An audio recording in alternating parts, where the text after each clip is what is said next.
Okay, greetings everyone. I think we are going to get started. And I want to thank you for being a part of this important event that we are holding here tonight. I am, for those of you who don't know, I'm Joyce Davis, and I'm President and CEO of the World Affairs Council of Harrisburg. You should know that this organization was founded in 2010 here in Harrisburg, but we are part of a national organization, the World Affairs Councils of America. Our office, the headquarters, is in Washington, D.C. And the goal of this organization is to help Americans better understand the world, right? Connecting you in any way you can to better understanding something outside of our own backyard. But the World Affairs Council of Harrisburg has made a point of including our own backyard as part of the world. So we will bring you events, programs that not only look at what's going on in Iran or in the Middle East, but what's going on right here in Harrisburg. And we recently were part of, sponsored a forum, actually looking at the concerns, let's put it that way, that so many young people and their parents have in Central Dauphin about the allegations of racism, of bullying, that kind of thing. So we offered a forum to allow those voices to be there. And we're going to continue to provide those opportunities for young people and to try to address some of the issues in our own backyard. You will see from our slides here that we also do a lot of things. We have youth programs, and we're just about to start our summer internship and enrichment program. And every year, we basically have anywhere between 12 and 20 young people from college and high school who spend the summer with us. And they learn about the world, they visit the Capitol, they learn about politics, they learn about government, they learn about public health, they learn about the world. And so if you know of a young person who would like to participate, let us know. We're eager to have them. But for now, we're going to focus on the reason we're here. The World Affairs Council wants to encourage the highest ideals in our community. We want to encourage and support those people and those organizations that are doing their part to enlighten us, that are doing their part to stand for those who are vulnerable, who are in need, to promote civil discord, to promote good standards of government and public life. That's why we're here. And so each year, our board forms a committee, and we select people that we believe are worthy of our honor and are worthy of our community's recognition. And so, let's see if I can stop this for now. And so tonight, we're going to start, and we've asked each one of our board members, especially what you'll come to know as our ambassador board members, to offer the introductions for the people and the organizations we are honoring tonight. And we want to start by honoring an organization that is truly dedicated to improving our community through education. But I'm not going to give it all away. I'm going to ask our secretary, Miss Lindsay Bowman, to come forward. And Lindsay is really a powerhouse in her own right. She is the head of the middle and upper schools for Harrisburg Academy. She's been on our board and serving as secretary for a long time. She doesn't look that old, I know. But she's here really and of strong support for us. So Lindsay, I'm going to let you take it away. Thank you, Joyce. Oh. You're very kind, and I'm not that old. Thank you. I'm honored to be here, and I'm so grateful that we do this because all of the work that you do is so important. I'm here to introduce the Catherine Hershey Schools for Early Learning. The Catherine Hershey Schools for Early Learning is a program that provides cost-free educational, social, and cognitive programming for children from ages of their very birth to age 5. from economically disadvantaged and at-risk backgrounds. The program is available in Pennsylvania and has up to 6 early childhood resource centers across the state, including a new school right here in Harrisburg. The program aims to transform the lives of children by providing them with the foundation for lifelong success. It also supports families, strengthens the broader community, and serves as a leader in early childhood education to improve the outcomes for children everywhere. The World Affairs Council of Harrisburg can think of no organization more deserving of our respect and appreciation, as it seeks to guarantee a secure future for thousands of children and break the cycle of poverty for countless families in our Commonwealth. Please join me in welcoming Senate Alexander, a graduate of the Milton Hershey School and now Executive Director of the Catherine Hershey Schools for Early Learning, to accept the 2024 Torch of Global Enlightenment Award and to serve as our keynote speaker this evening.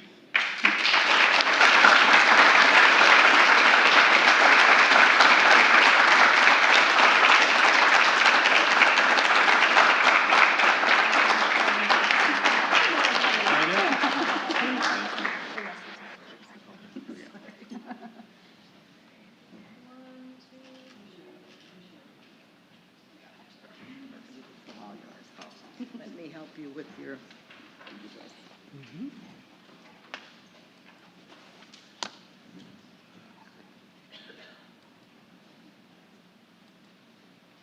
There you go.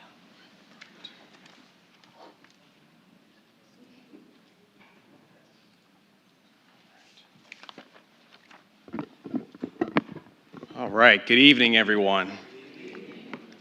Well, first and foremost, I just wanted to say thank you to just Joyce and the World's Affairs Council, and just for all the work that you all do, for just hosting this, having this, honoring people tonight. Thank you just for all the work that you all do from the World's Affairs Council.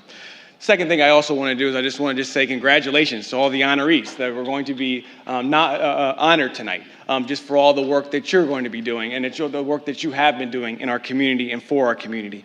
I am just truly just so honored to be here with so many people that are truly making a difference in the world. As it was said, I am Senator Alexander, and I have the honor and the privilege to serve as the Executive Director of the Catherine Hershey Schools for Early Learning. I truly believe in the power of education and how it can lead to enlightenment, better quality of life, and just the betterment of our community. I'm actually going to start tonight just talking a little bit about just kind of my journey and how I got here and how I kind of and I have a little video that's going to show a little bit about my journey of how I got here, and then we'll unpack and talk a little bit and kind of go from there. So.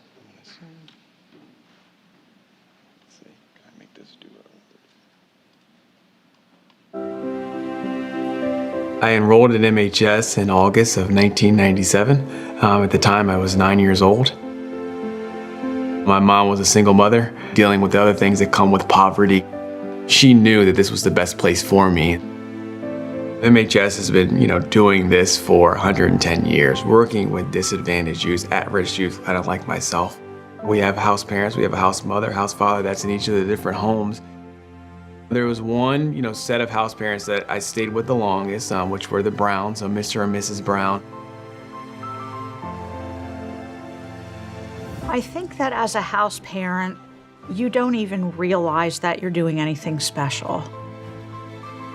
It was almost 15 years after he graduated, and he came back and told us that we did have an impact on him, so that's a pretty special feeling. Now looking back on it and saying, wow, now I understand what she was talking about, and those things really played into where my trajectory went. I knew that he got his law degree, and I knew that he was director of an early childhood center, and so that was his heart, to help the real young kids. I now get to come back and be able to lead the Catherine Hershey Schools and take all of those lessons to create a really great early education for children birth to 5. Not only are we really going to be focusing a lot on the child, we also will be focusing a lot on the family and really trying to do that 2-generational kind of impact here at CHS. One of the things that we really talk about here, both MHS and CHS, is really that whole child approach.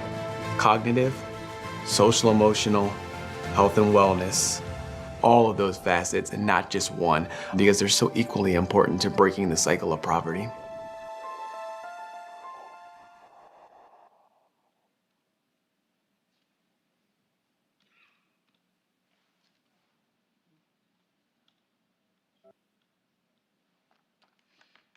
So as I said in the video, I went to Milton Hershey School, and the school really did change my life. As I said, I went there at 9 years old. A little bit before I went to MHS, just to give a little bit of background, I'm originally from Philadelphia, came from a single-parent household.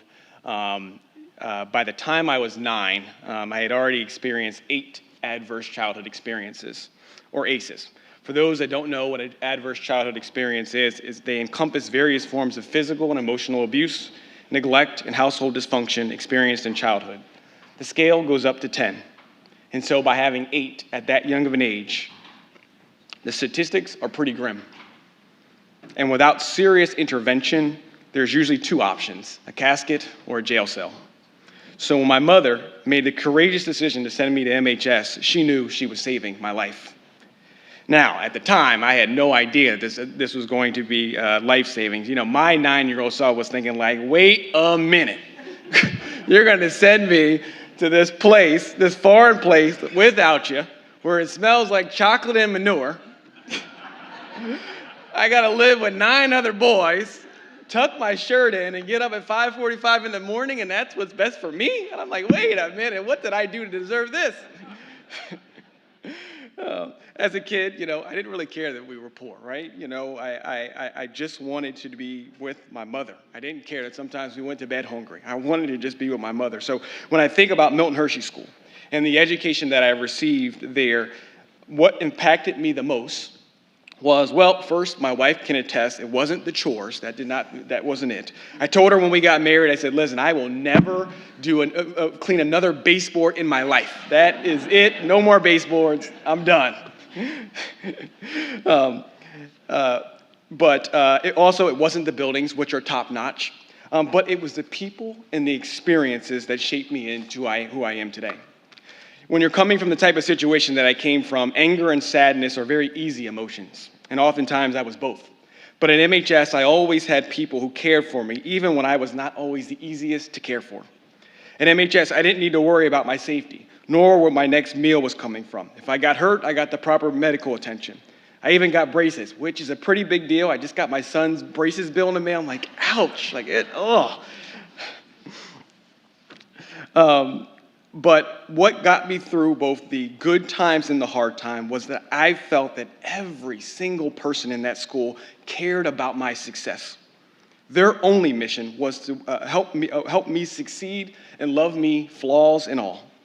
I'll tell a quick story about my 5th grade teacher and how she made an impact on my life. My 5th grade teacher was Denise Whitmer. She's also an MHS alum. In 5th grade, she used to have us do this thing called DEAR, which was called Drop Everything and Read. And so there was one day that she called for DEAR, and I was not having it. I was like, I'm not reading here today. I took my book and my journal, and I threw it on the floor. Boom. And I said, I hate reading. And her head shot up, and she said, better pick up that book and start reading. And I was like, all right, I'm going to pick up the book, and I started to read. Mrs. Whitmer, after a little while, later on, Mrs. Whitmer came over to talk to me, and she said, hey, you shouldn't say things like that, because you are a really good reader, and if you keep practicing, who knows how far you could go. She believed in me when I didn't, even when I didn't. I still remember her voice when I applied for law school, passed the bar exam, and became a lawyer. For those who don't know, it's pretty hard to become a lawyer if you're not a good reader. So her affirmation meant so much to me. I cannot stress enough how much our words and actions affect us both for the good and for the bad. It was because of that nurturing and that education that led the way to my enlightenment and ultimately led me back to the school and home that gave me so much.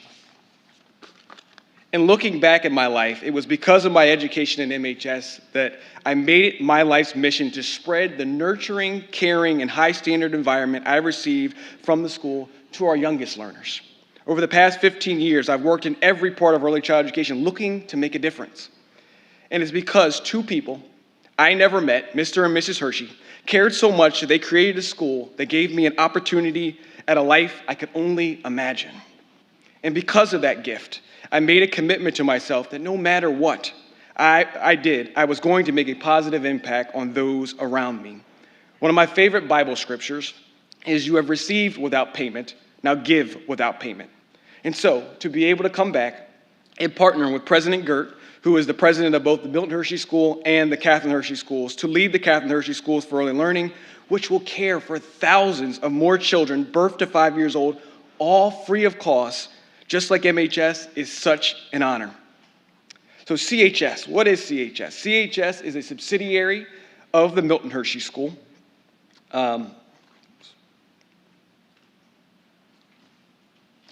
This initiative is a $350 million investment to initially develop 6 high-quality early learning facilities across Pennsylvania. So as you see, and I'll run here, so we opened our first center here in Hershey in October of 2023. We are now getting ready to open up our second center right here in Harrisburg. We are super excited. That center will be opening this fall. It is at the corner of 6th and Minnick Street, very close to the old courthouse, very close to the Midtown kind of area, Camp Curtin area. So very excited. We've already hired all of the staff members for that facility. Like we're just waiting for the facility just to be done. We're ready to rock and roll when it comes to all of that. Our next center will then be Middletown, which will be opening in 2025. And then starting in 2026, we will then start to venture into Lancaster County, where we will have 3 centers in Lancaster County, New Danville, Lancaster City, and Elizabethtown. So why did MHS even create CHS? After years of great outcomes at the Milton Hershey School and helping change the trajectory of many students, myself included, the school set out to figure out how do we help even more children and families in need.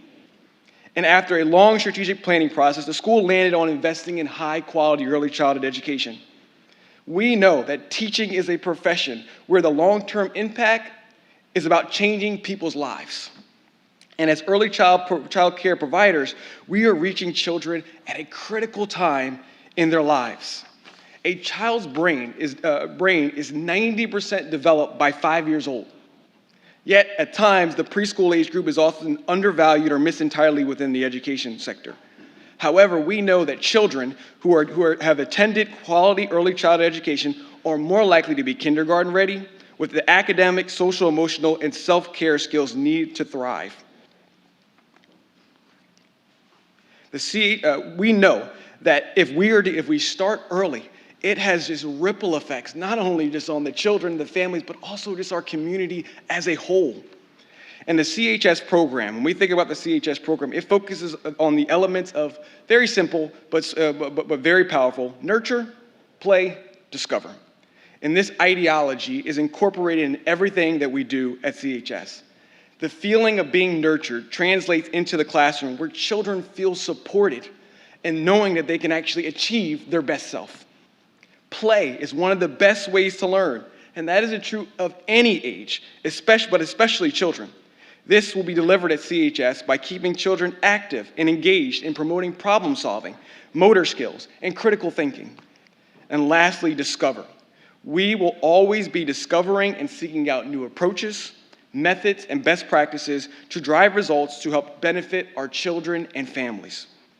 While some methods may work, others may fail, and many approaches are in between.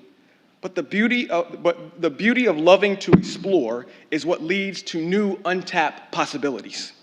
I heard a quote that once said, "All the world is a laboratory to the inquiring mind." And if we instill this mindset of loving the unknown, our program will stimulate the fire to help children discover the world around them. And so for us, the way that we do that, and I've got some pictures here of our facility.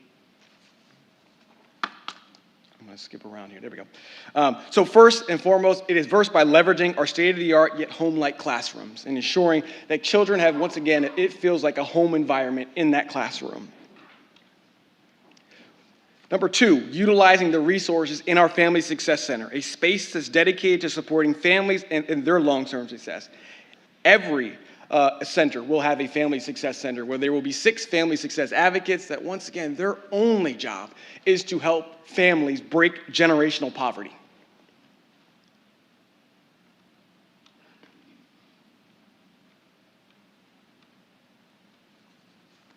They also will, CHS students will also be able to enjoy unique spaces that encourage exploration and play, including our innovation studio, our indoor and outdoor play areas, and a STEM garden. All of these building features are because we aim to provide an environment where every child can succeed and become their best self. Through access to high-quality education, children are better prepared for school and beyond, resulting in higher graduation rates, the opportunity for higher-paying jobs, and more importantly, addressing systemic inequalities so that every child is getting a fair chance. The Hershey's vision to provide a nurturing environment that helps children lead productive and fulfilling lives has already benefited thousands of children, and we are getting ready to serve thousands more through CHS. And here are a couple of just quick statistics from our first center. So our first center that just opened up in Hershey, 80% of the children that are enrolled in that center, this was the first time that they did not actually have access to high quality early childhood education. They were at home. So we actually brought education to these children that weren't already in a program. Professional development, 20 of our CHS employees are already on the path to receive their Child Development Associate credential, and 5 of them have already completed it. We're trying to also build the field as well as not only helping our children, but also helping our staff members. I love this statistic. 39 parents and family members have gained full-time employment just since joining CHS. That leads to job-sustaining wages. That leads to, once again, being able to help their families and being able to alleviate some of the financial stress on there. And then lastly, 25 of our CHS families have attended a home buying session hosted by Members First, who supports families with financial literacy. Our goal is really to, once again, come alongside the whole family and the whole child. And so, in closing, that in order for us to achieve education as enlightenment for all, regardless of background, we must all work together to do this hard yet rewarding work. At CHS, we talk a lot about strength in partnerships, which to us means employing all the resources to support those around you, whether it's children, families, staff, or whoever. And for us, strength in partnership isn't just a tagline, but it's a belief that by working together and gathering leaders who are committed to positive change, like those that are in this room tonight, together through our collective work, we can continue to foster the change that we want to see in the world. Thank you.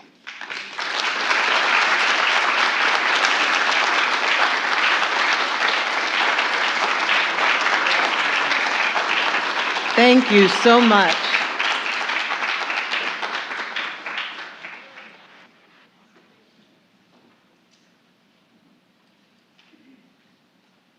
Thank you so much. I'm going to tell you, you can see why I personally was so excited when I learned that the Catherine Hershey School was coming to Harrisburg. I mean, I went ballistic. I did a reception with the Civic Club, and we connected them to the Nativity School, and because you know what this means. I mean, this is also not just about the child, but the family. Can you imagine the professor? So thank you. Thank you.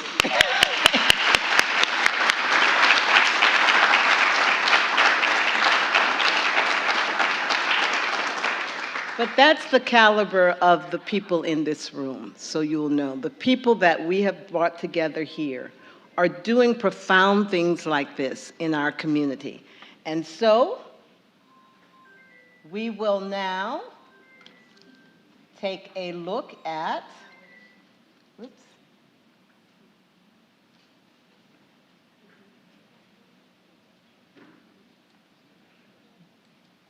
We are going to ask Reverend Nathaniel Gadsden to come forward to introduce our next honoree and organization, and he will tell you who it is. I wish I could make this bigger, but nope.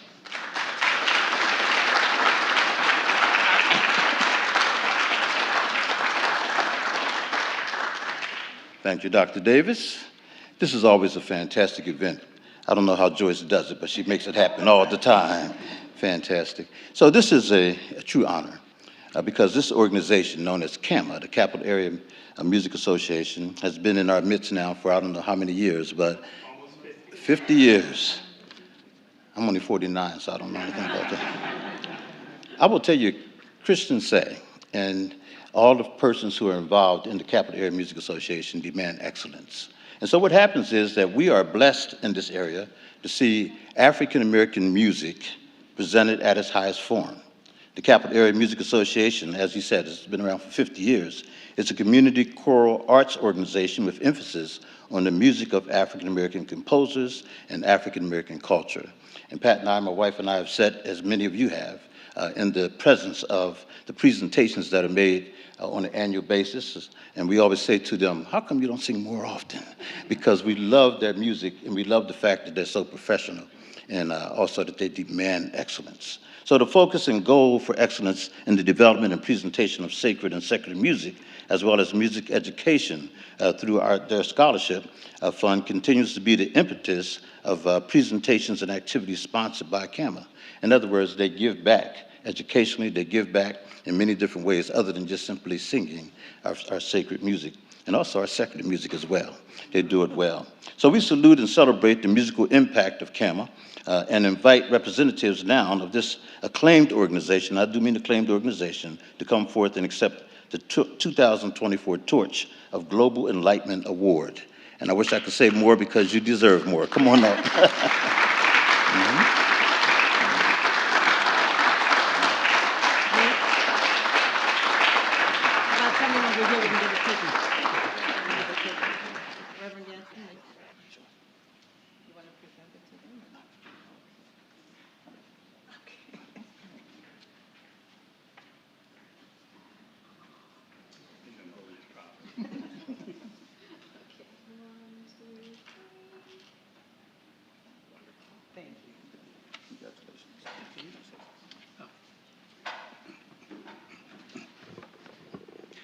Every time I feel the Spirit moving in my heart, I will pray. Every time I feel the Spirit moving in my heart, I will pray.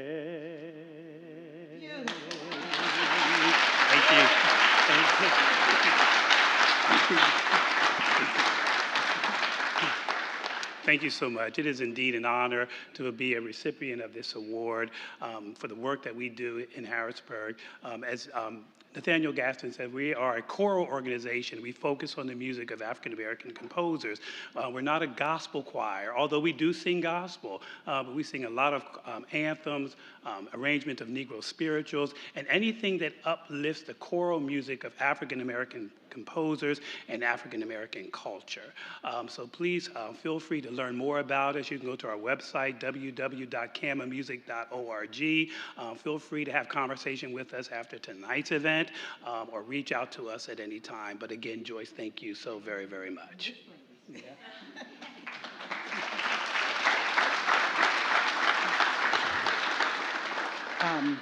This is our artistic director, can you tell? And he is largely and totally responsible for all of the wonderful composers that we do bring to the Harrisburg area. If we do their music, we normally bring the composer of that piece to Harrisburg. And so we've been so fortunate to work with a lot of people. But that aside, we will be celebrating this November 50 years. And so this award is very special. It's very special. And so I appreciate it so much. My name is Brenda John, and I'm the president of the organization. And as I look out into the audience, I see some of the people who actually sing with us. Cheryl, wonderful vocalist as well. And this November, the Friday before Thanksgiving is normally our concert. I hope to see all of you there. Thank you very much.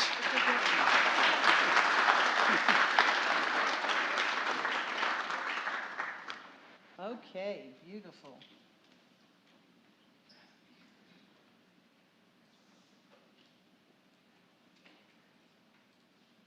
We are going to take a little bit of a detour right now because we have some young people here that we want to let you know about and that we want to lift up, but they've got to get home and get homework done.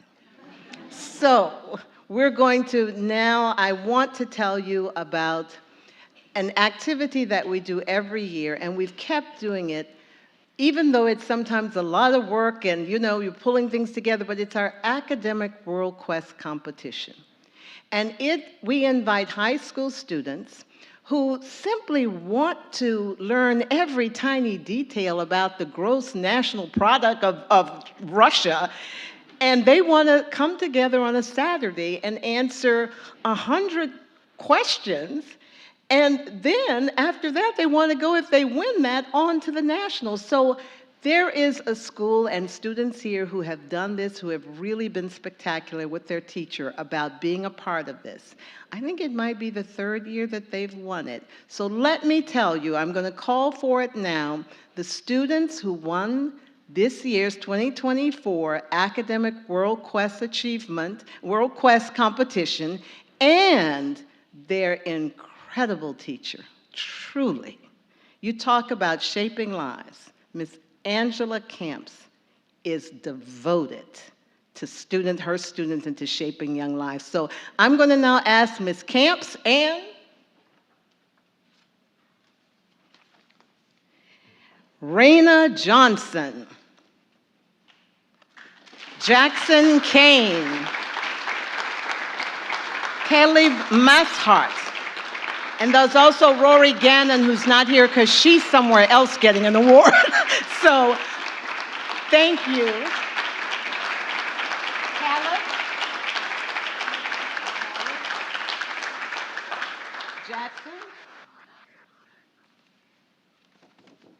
Raina, and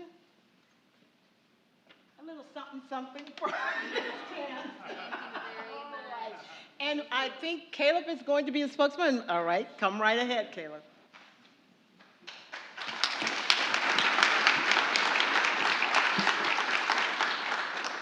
Thank you, everyone. Just like to briefly share a little bit about our experience at Nationals here. But I'd first like to thank everyone here for all you do to support Academic World Quest in our area. This year we had the pleasure of competing against a team who came all the way from Delaware just to compete here in Harrisburg, and it just shows how grateful we are and how lucky we are to have this competition in our own backyard. So as Dr. Davis said, we were able to advance this year to the national competition from regionals, and along with that national competition itself and all the questions we get to answer comes with the opportunity to meet some incredible people. The day before the competition, we toured the Supreme Court building and got to hear a lecture about the history of that building. We enjoyed a welcome reception at the Museum of American Diplomacy, where they were featuring a piece of the Berlin Wall, and we got to meet some other World Affairs Councils of America staff.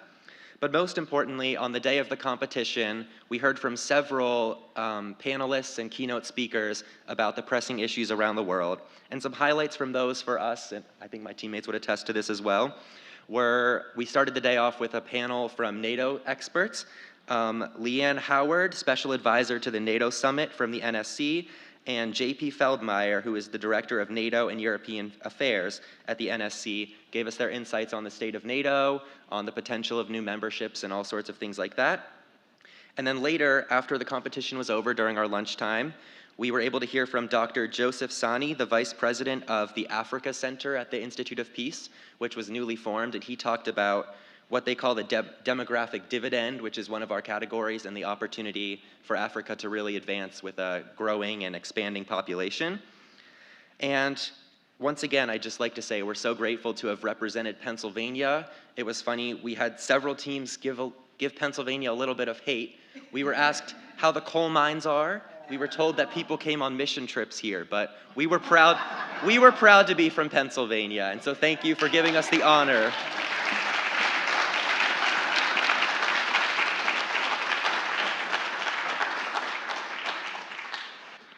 Thank you, Caleb.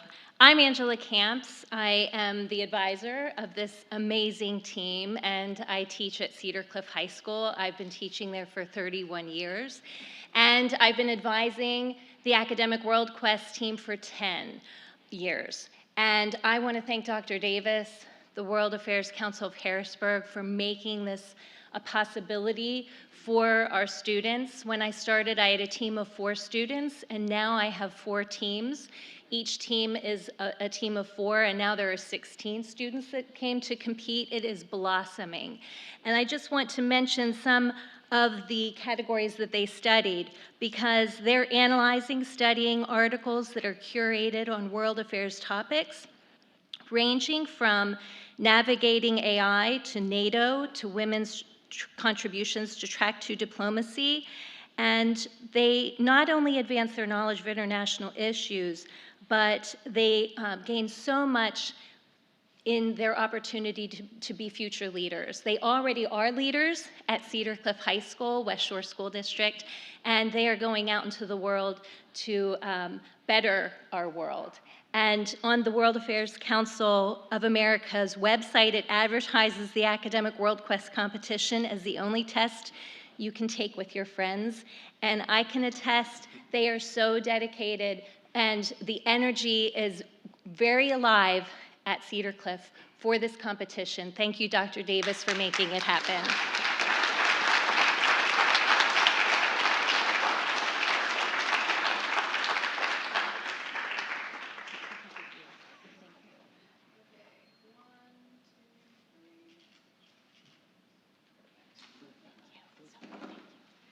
I was just saying, I'm so proud of them. They really, and they study hard for this. They are our future world leaders, so thank you.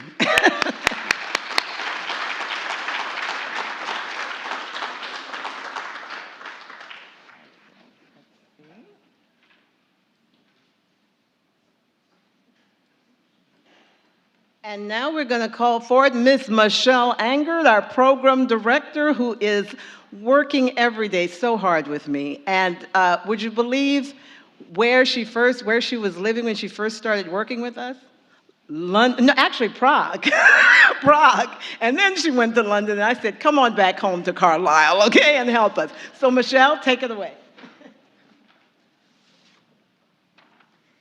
All right, good evening, everyone. So my name is Michelle Angert, and I am the Programs Director for the World Affairs Council of Harrisburg. Many of you know that we conduct a summer internship program every year. And this year, we'd like to recognize one of our past interns from last year, Samuel Pimentel, a senior at Cumberland Valley High School. So I'm sure many of you know that keeping students engaged virtually, especially over the summer, can be tough. Our internship program is 98% virtual over Zoom. But Sam didn't have any problem with this. He came every session with questions, insightful things to talk about, even volunteered to lead sessions. So after the program ended, he didn't want to finish with the World Affairs Council. He said, what more can I do? So we said, okay, we'll revitalize our old youth council that we hadn't had for a couple years. So we had Sam and some past interns over Zoom have some discussions. And Sam said, I mean, this is great, we're having discussions, but can we do more? Can there be something else we can do, something a bit more proactive? So that's how Next Gen PA, our podcast that we started, came to be. You may have seen a slide for it in the PowerPoint, but Sam is a natural co-host and interviewer, and the podcast has already released 5 engaging episodes, which you can find wherever you listen to your podcasts. So while we're really sad to see Sam go off to college next year, we're really excited to see where things take him. His ambition and his enthusiasm are so inspiring, and we can't wait to see what he does. So please join me in congratulating Samuel Pimentel, our 2024 Youth Torch Award honoree.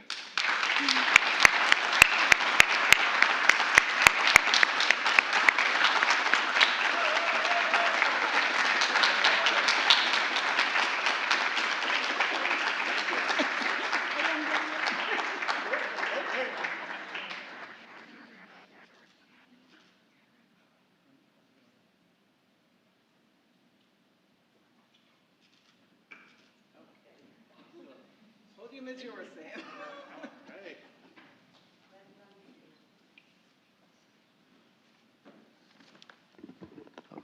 Thank you to Michelle Engert for that wonderful introduction. Really can't think about anybody who could have done a better job with that, so thank you. Thank you to the World Affairs Council of Harrisburg for this beautiful award. Seriously, this is a very nice award. Thank you. And there's a few other people here tonight who I'd also like to thank. First off, I would like to thank my parents who are over there.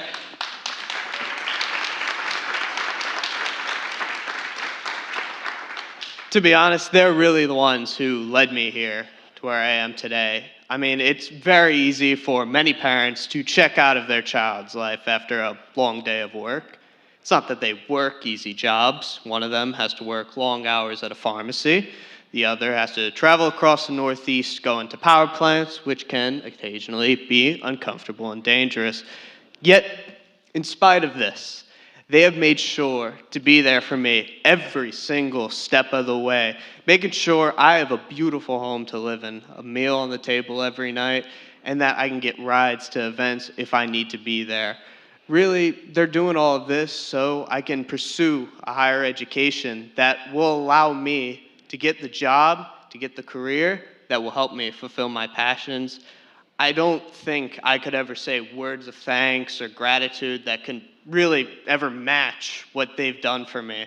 So really, thank you for that. And I want to thank some other people here today. Oh, she's shaking her head. No, you're part of this too. I want to thank Dr. Joyce Davis, as she is really one of the main reasons why I'm here right now. I mean, the thing is, you hear people talking about, we want to get youth involved, yet you don't see everybody acting on this. She's not one of those people. She has absolutely helped me get involved in our larger conversations about our world, our community, and really just made sure that if I wanted to be somewhere or I wanted to learn about something, she made that possible. I mean, the value of having a mentor who's willing to do that for you, I don't even know if you could put a price or a number or anything on it. There's absolutely nobody I've ever met that has given me as much as you have, so thank you so much, and thank you for the award.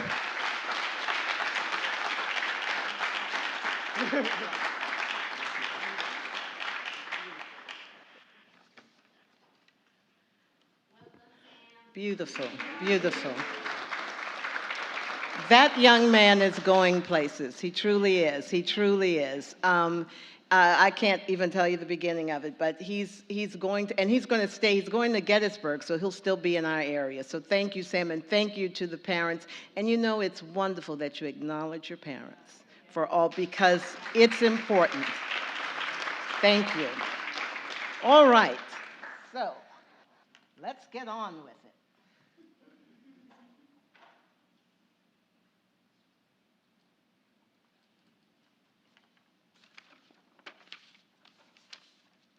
I could say a lot about this, but I won't, because I have someone else that we have asked to speak and to introduce. But I was so moved and touched by this man's story. And let's see, who do we have actually who's going to introduce?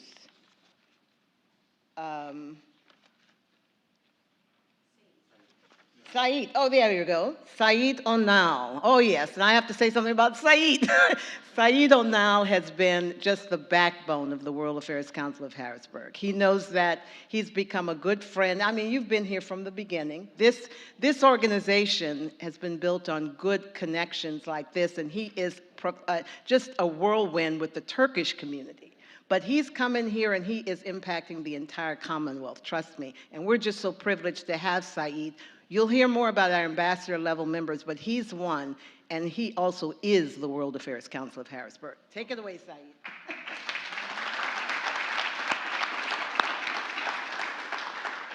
Thank you so much, Joyce. Yeah, very kind words. Happy to be part of this organization. So far, every awardee has done a fantastic job. Very moved. Thank you for doing what you're doing. So, I was given the opportunity to introduce Albert Schmidt. We don't see this kind of heroic, brave act these days many times. So I'm really moved with what he has done. He is the Secretary of the Commonwealth of Pennsylvania and has served since 2023, appointed by current Governor Josh Shapiro. He was a Philadelphia City Commissioner from 2012 to 2022. So what's his story? He is a member of a Republican Party appointed by a Democratic governor. Do you need the rest of the story? Yeah, let's give him a round of applause. So, but what he did as a Republican Party member, he refused to cooperate with the efforts to overturn the 2020 presidential election. Yeah.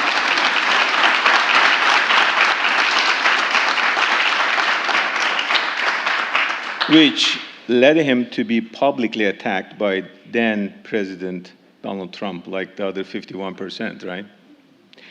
Not only did Al Schmidt show incredible bravery by standing for democracy, but he testified before the January 6th committee in 2022.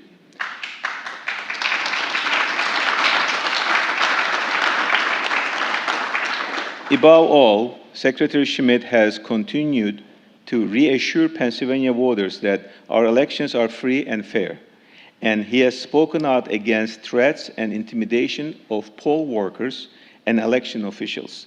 The World Affairs Council of Harrisburg salutes Secretary Al Schmidt for his high personal ethics and courage in the face of considerable threat to himself and to his family. So let's give him another round of applause for what he did. Jonathan Marks is here to receive the award for Secretary Schmidt.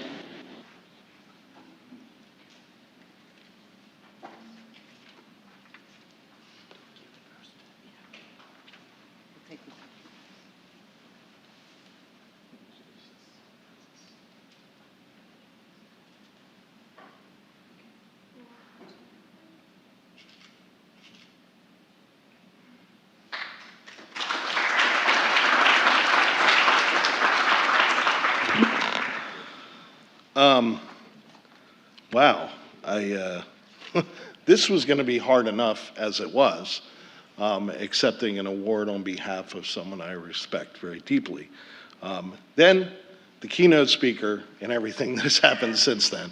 It's quite an impressive group of honorees, and I will do my best to eloquently send along the thanks of Secretary Schmidt. Unfortunately, regrettably, he could not be here tonight. He's actually driving down to DC earlier this afternoon for an important meeting down there, but he really did want to be here. But his regret becomes my good fortune, because I was able to be here tonight and I was able to see what these very impressive honorees. I first met, I'm actually not following my notes anymore. I had talking points, and then I cannot do a better job than you explaining, what Secretary Schmidt went through on a professional level and a personal level in 2020. I can't add to that. What I can do is tell a personal story. I met Secretary Schmidt about 12 years ago when he had just become Commissioner Schmidt, the minority commissioner on the Philadelphia City Board of Commissioners, which actually oversees elections in Philadelphia. Most counties have county commissioners that do it. In Philadelphia, it's city commissioners, and they are elected, 3 of them, for the sole purpose of running elections in the city of Philadelphia. And as a Republican, he was the minority commissioner. I met him probably, he was about 6 months into the job. And what impressed me so much about him was how much he wanted to learn. Here's somebody who had already achieved quite a bit professionally, but he wanted to learn about elections. And I remember going down to Philadelphia to meet with him and I could really see the passion he had for elections. And fast forward to over 10 years later, when he called me to let me know that Governor Shapiro was going to nominate him to be Secretary of the Commonwealth. Of course, I couldn't have been more pleased. I had worked with him for over 10 years, knew his commitment to free and fair elections. And one of the first things that one of his priorities, one of Governor Shapiro's priorities, was making sure that county election officials had the support they deserve. And he, on day one, took action. And here we are, year and a half later, we have an entire training team at the Department of State to provide training to county election officials. We also have a robust program it's called our County Election Liaison Program, where county officials have some person that they can call directly if they have any need whatsoever, and we'll provide them with whatever resources we can. Again, I could not be more impressed by the honorees here tonight, and I know, I feel inadequate standing up here, accepting us on behalf of Secretary Schmidt. Already truly an honor, but I'm honored to just be in the presence of all these other wonderful honorees tonight. So thank you again. Thank you, Dr. Davis. Thank you, Saeed. Really appreciate it. Thank you so much. You know, with officials like that, you can really have confidence in the elections here in Pennsylvania. So don't let anyone put that in your head that you can't trust them, because you can. They're hardworking people. Okay.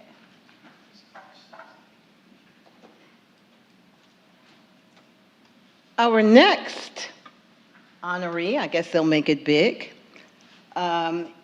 Pastor Russell W. Goodman, who I know a little well, is going to come and do the honors now. Pastor?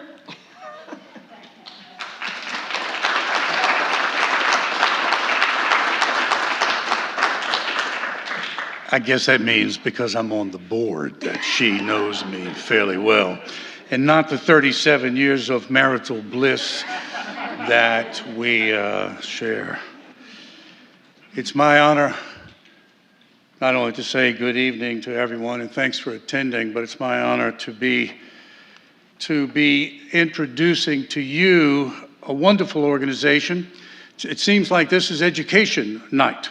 We've heard about the Catherine Hershey School. We've heard about Cedar Cliff and the academic world quest. We've seen what it is that Sam is doing and where he's off to, actually to Dickinson, I understand. But now we come to an organization called Black Pastors United. United for what? United for education.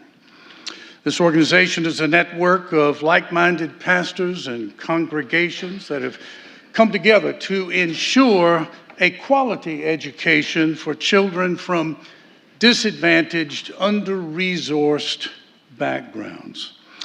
These pastors provide educational support services in a non-traditional learning space, including in their churches, to help lift up impoverished communities. The pastor that I will be introducing to you in a moment or two is the pastor of the Rock Church in Harrisburg, there at 15th and Market.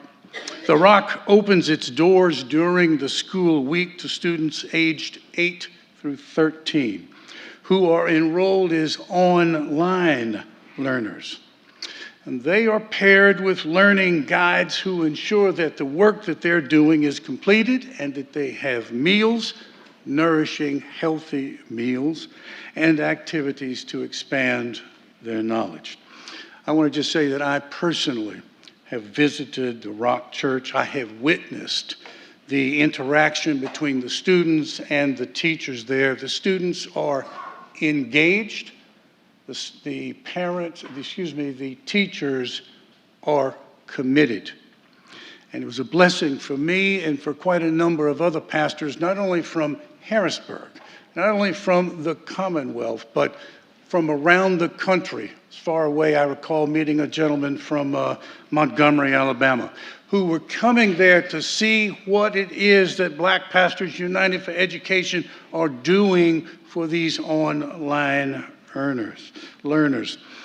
So it's my honor now to join with the other board members of the World Affairs Council of Harrisburg to applaud this innovative spirit of Black Pastors United, and it is an honor now to invite Pastor Joshua C. Robertson to accept the award. Come on down, sir.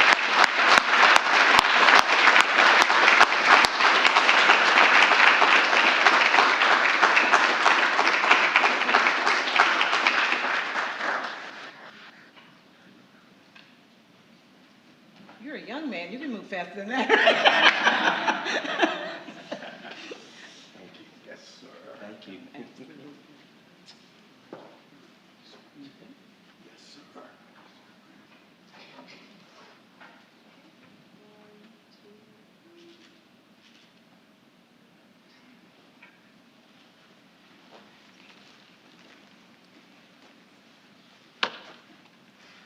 Thank you so much. I am so honored to be here with you all this evening for this prestigious award and to be acknowledged for the work that we are doing, this work that is in our heart to do for young people, and particularly myself as one who is from Harrisburg and was able to matriculate through our school system.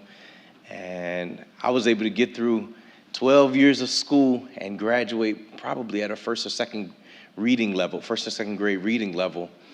And no one knew because I was shrouded behind popularity because I could play football and basketball. But that didn't help me when I got to college. My first college, I went to Gardner-Webb University in North Carolina. I failed out of school after 3 semesters, a .67 GPA. And I came back home and I was headed in the wrong direction, but a bishop in North Carolina called me and asked me, begged me to move back down to North Carolina to live with him and that he would show me how to be a student. I didn't know what he meant by that, but the first day that I got back down there to North Carolina, he enrolled himself and myself into Cleveland Area Community College in Shelby, North Carolina, and taught me how to be a student on his own dime. He was an earned PhD, 36 years old at the time, but he was willing to inconvenience his entire life in order to make sure that I had a chance. He did that for me at 19, and that's what Black Pastors United for Education strives to do for children at 9 instead of 19. We endeavor to create safe spaces for our children. What I know from working with them now, we're going into our 4th year, is that our children are pregnant with vision and genius, and our job is to unlock that and help them to explore so that the systems that are around them, criminal justice system, those like it, would not capture them, but that their purpose and destiny, that we could build a bridge to help get them there. I'm honored to be here to receive this award. Our spiritual advisor to the board of directors, Bishop Anthony Cease, is here. He is also the CEO and founder of our 2nd location, which is Turning Point Learning Center in York, Pennsylvania. And we are so grateful and thankful that you would acknowledge the work that we do. I pray that all of us today would sit and look and reflect and think about, 50, 100 years from now, when all of us have gone, what will they say about our age? What will they say about our imprint in history? I hope they say that those people worked together and they figured out what differences they had and they use it to distinguish each other, not to divide each other. I think we're better together. Thank you.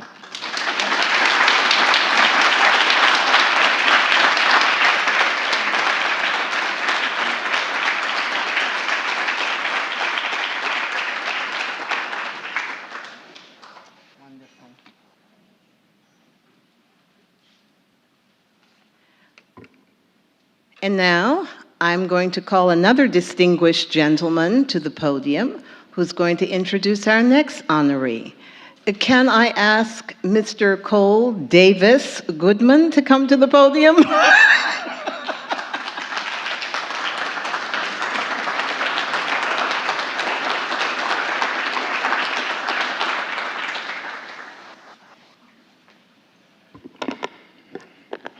Thanks, Mom. Before I get to introducing someone that I admire deeply, I would like to first say my name is Cole Goodman. I am Deputy Clerk of Courts of Dauphin County. But I just would like to start with a little quote. You cannot swim for new horizons until you have courage to lose sight of the shore. We can't be afraid of change. You may feel very secure in the pond that you're in, but if you never venture out, experience new things, try new challenges, you'll never know that there is such a thing as an ocean and a sea. Holding on to something that is good for you now may be the very reason why you don't have something better later. Change is important. Change is a good thing. And one of those catalysts of change in our community and in our government is Bridget Whitley, our Clerk of Courts here in Dauphin County. I could go on and on about how Bridget has been practicing law since 1981, how she's an expert in wills, trusts, and administrative law. I could go on and on of how she's the past president and board member of Harrisburg Open Stage. And I could go on and on about how she's an amazing mother to an amazing daughter named Alice. But I'd like to give you context of a turbulent situation that we are in Dauphin County. Bridget Whitley is the first elected Democrat in 100 years in the courthouse of Dauphin County.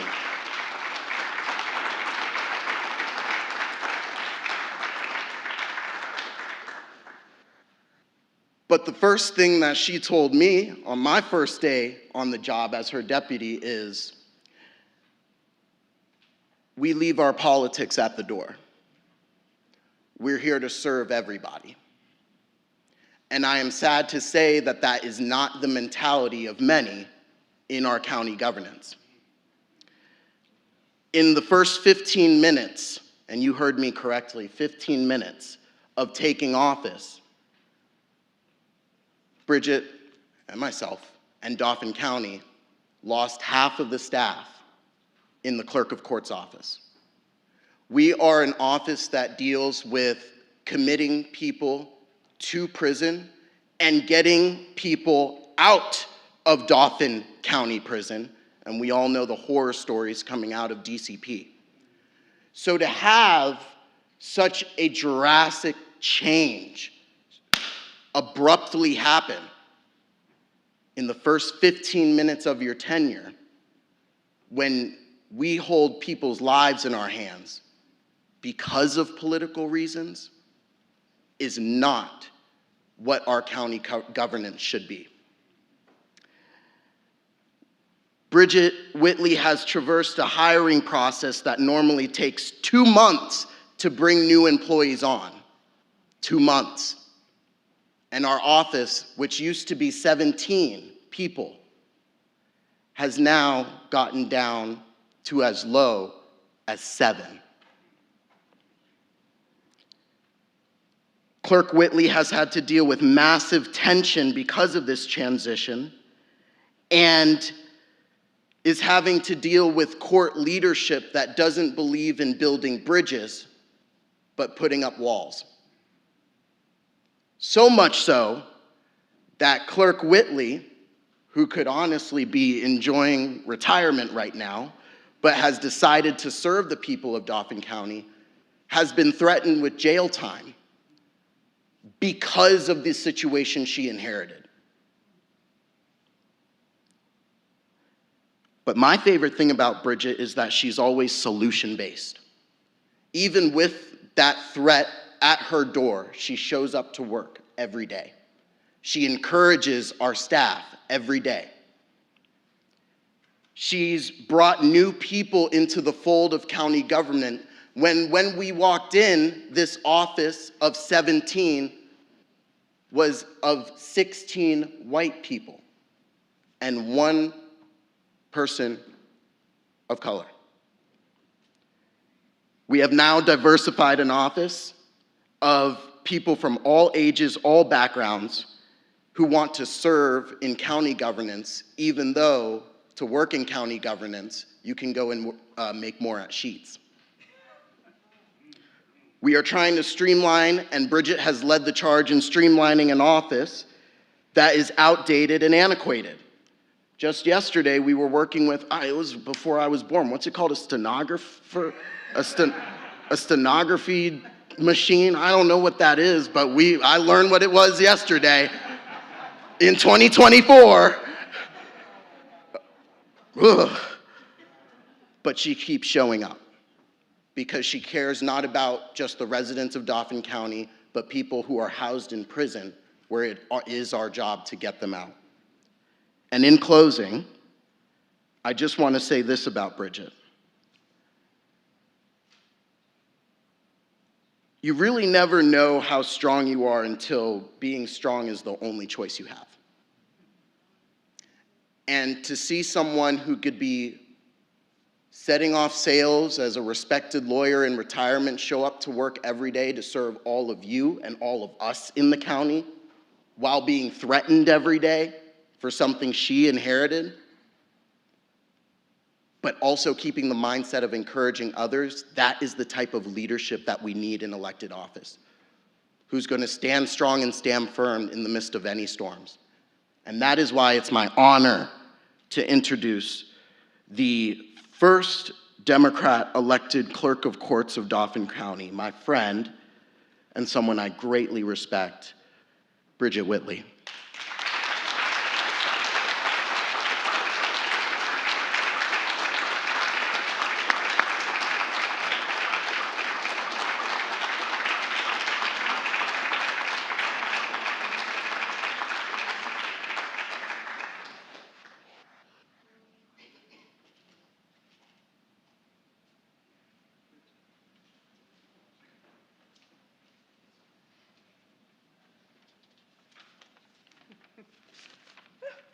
I was not expecting that. Thank you for your kind words, Cole. You've moved me to tears almost. I'm honored and very humbled to have been chosen for this award. I'm in very distinguished company tonight, and my achievements in my mind and my eyes pale in comparison to some of my fellow honorees. But I'm here to live up to the spirit of the award, Global Enlightenment. Well, I'm not sure that I've enlightened the globe, but I have been on kind of a path of personal discovery and enlightenment, and what kind of triggered that was watching a show on HBO a few years ago called Watchmen, and like, oh, the Wall Street, Oklahoma City Black Wall Street Massacre? Wow, I never learned about that. So I started kind of looking into things because I realized in school we learned about H.G. Wells, but we never learned about Octavia Butler. We learned about Amelia Earhart, but we never learned about Bessie Coleman. We learned about Jonas Salk, but we never learned about Percy Julian, and so on. Now, I don't do these things for the honor or the glory. I do this to make myself a better person, and hopefully to lead by example. Learning these things, learning about this history has made me a better person, hopefully set an example for others to follow. And global enlightenment, I don't know, when you change yourself, don't you change the world? So when I became Clerk of Courts, I was determined to create a diverse workforce, one more reflective of the diversity in the community. And I did succeed in employing more people of color. Unfortunately, but fortunately for them, we've had a number of those employees who have gone on to seek and obtain better paying jobs.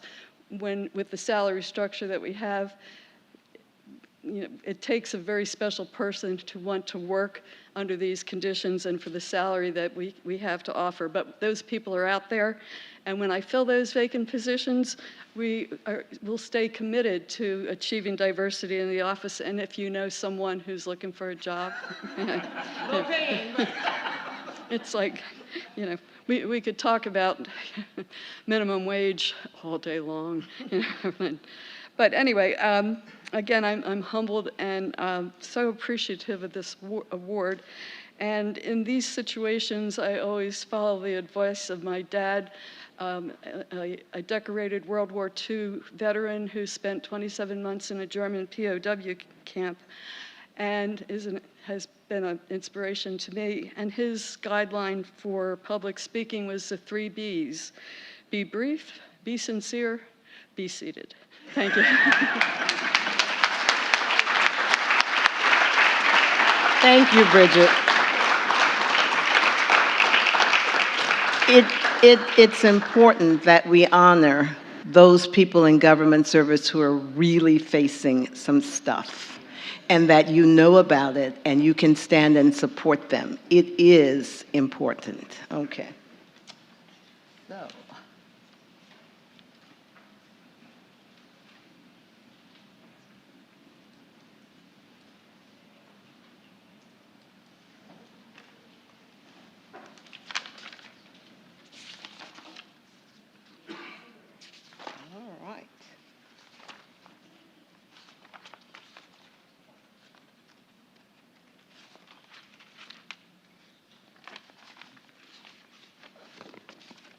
So we now are going to call one of our ambassador board members, who is just an incredible woman, dedicated to our community, has been with the World Affairs Council just since its inception, and is so supportive in our community, and is a real health expert herself, and focuses on health disparities. And just as one, a place in my heart for sure, Dr. Auralia Garcia Dominic, come forward. I love her name.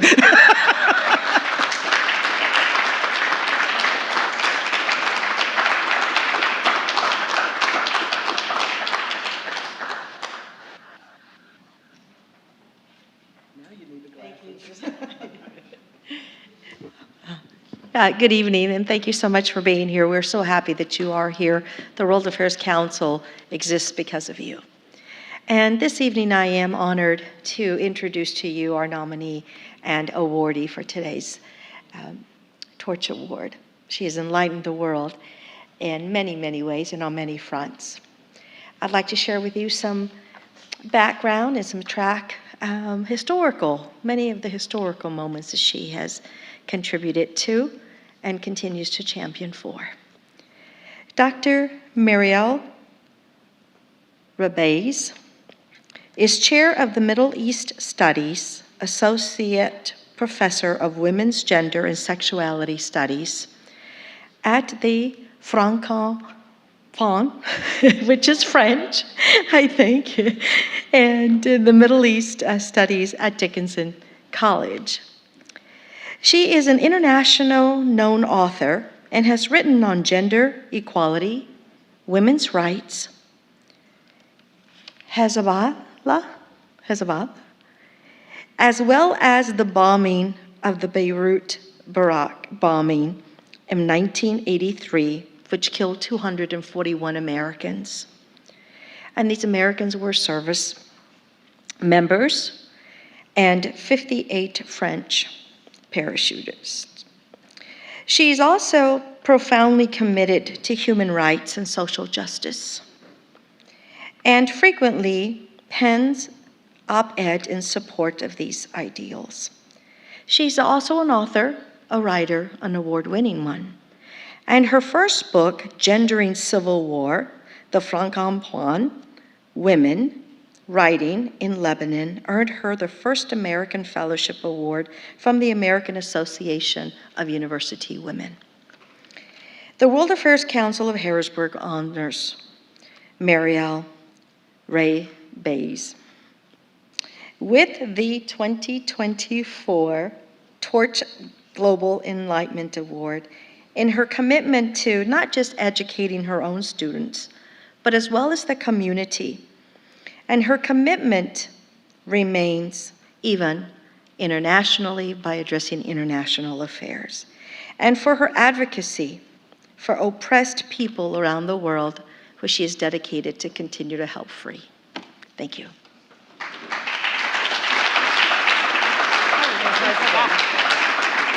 We also know that behind every great man, there's a great woman, and behind every great woman, there's a great man. And a great son, and a great family. And so she is in Paris at the moment. But with us here today in the Capital Region is her son and her husband. And her husband is Stacy. And I think it's also a French name, correct? No. Sauveur? No, Sauveur. From Ohio. So Buckeye, all right. Okay, so again, Stacy and his family.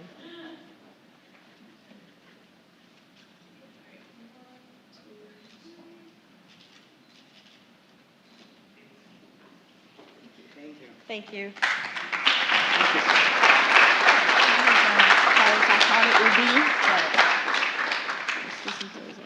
Hello, I'm Stacy.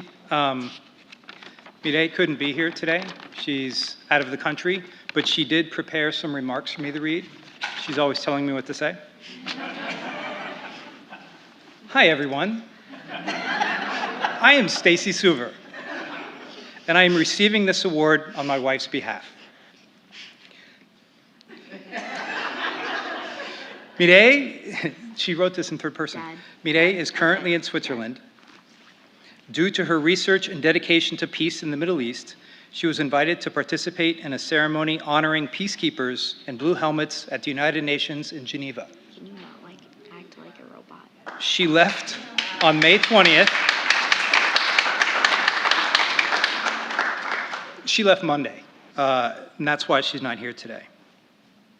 In Mireille's words, the past few years have been emotionally charged and mentally draining, with serious assaults on our freedom and rights both nationally and internationally, from the increase of police brutality on folks of color, to the war on women and reproductive rights, to the rise of homophobia.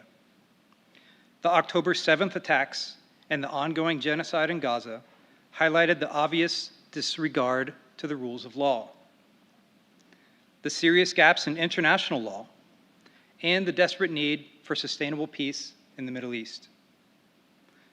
My job, here she switches to first person, my job as educator and activist is to open my students' minds to these injustices here and there, and to make sure that they understand that we are all connected. No one is the child of a lesser God. We all have a duty to speak up and stand for what is right, for silence is complicity. This past year has been particularly hard for those of us who reject hate in all of its forms, but the exhaustion is definitely worth it. Thank you for seeing me, for there are times where I wonder if any of it matters. Then I'm reminded that what we do here is valuable and we must carry on. Thank you. You want to say anything? Okay. This is Jameson, our kid. Gee, thanks, Dad. Do you want to say something? All the times she said, Jameson, not now, I'm working. No, I don't feel like it. I can't, I'm working. It all pays off to see this award go to her name. That was great. Thank you.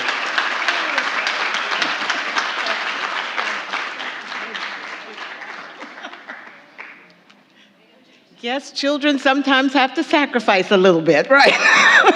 Beautiful. And I have to tell you, when you get to see Dr. Rebeiz, we have her speak several times on panels. She is truly something else, and again, a dedicated teacher. She's really, really special.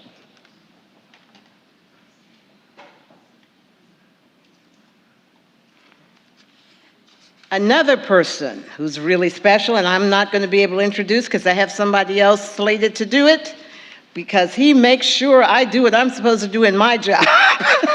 He's letting me know what needs to be done to help people really in need. Who is it that's supposed to introduce our next speaker? Oh, yes, Dr. Kathleen White is making her way right now. I should have this program here, that'll make it easier. Making her way down right now. And Dr. Kathleen White, again, is one of our ambassador level members. She is a staunch supporter, but she also has been involved in education and in nurturing young people with the governor's school that she was directing for so many years. So Kathleen, you have the podium. Thank you, Joyce.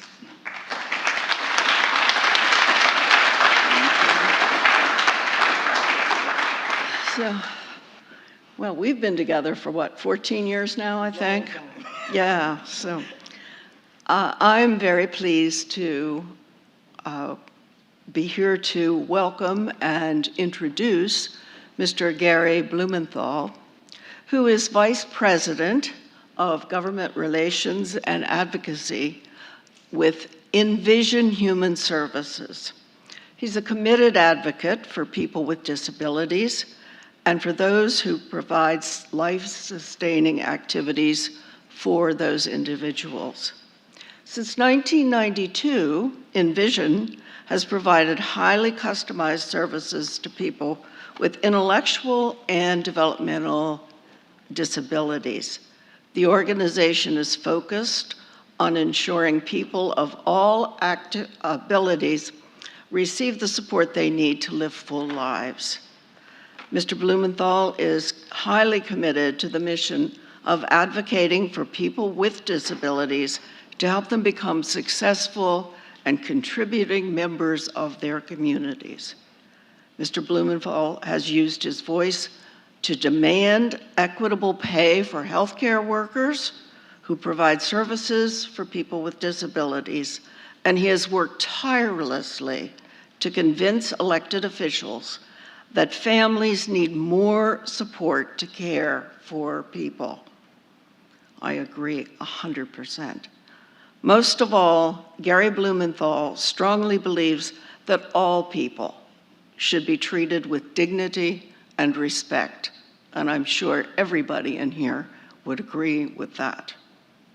Therefore, on behalf of the World Affairs Council of Harrisburg, I invite Mr. Blumenthal to come forward to accept his 2024 Torch of Global Enlightenment Award as an example of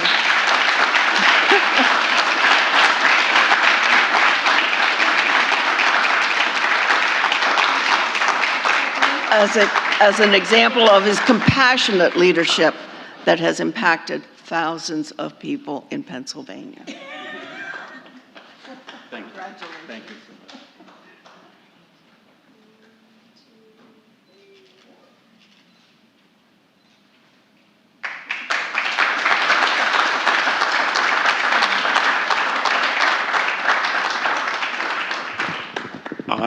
I'm very grateful. I am the son of a woman who my mom widowed at a young age with a child with significant disability, significant autism, and significant behavioral challenges. One of the things I learned early in life is trust women. Because whatever was gained for my brother in terms of supports for a person with disabilities came because of the fearlessness of my mom. And I work in a field that has a lot of women exerting leadership. And the women I work with are pretty incredible. The founder of our program, Ruth Siegfried. Ruth, would you stand for just a second?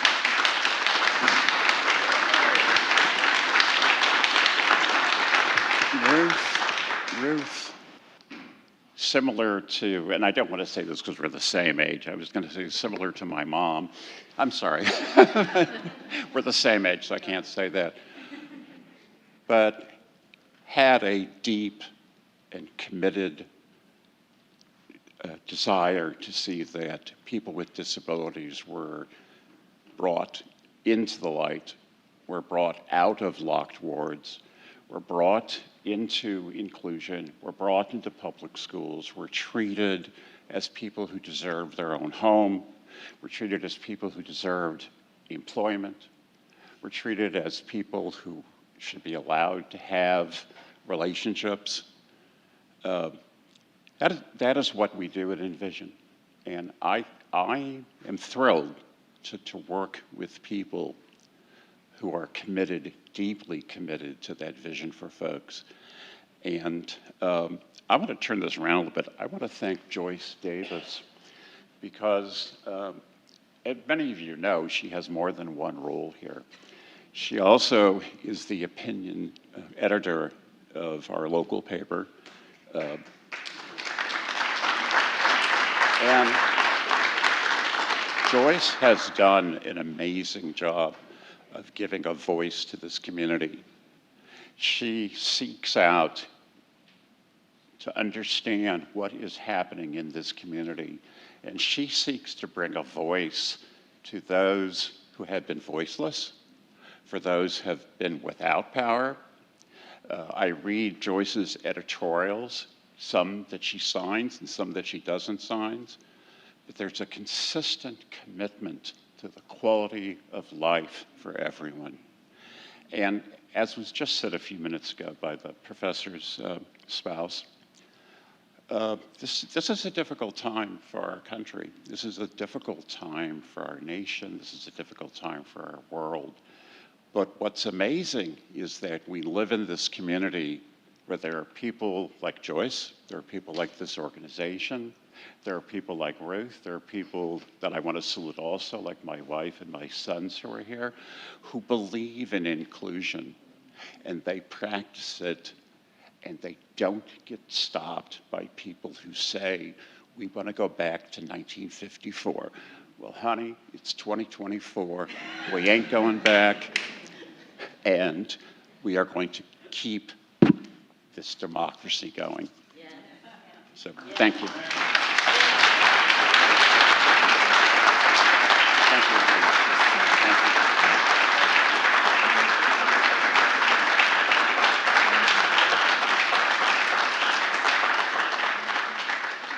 I will say this, he knows how to be an advocate because he gets my attention and I do, when he says do it, it gets done, okay?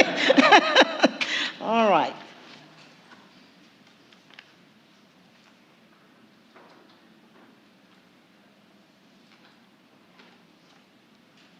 I am going to read this one because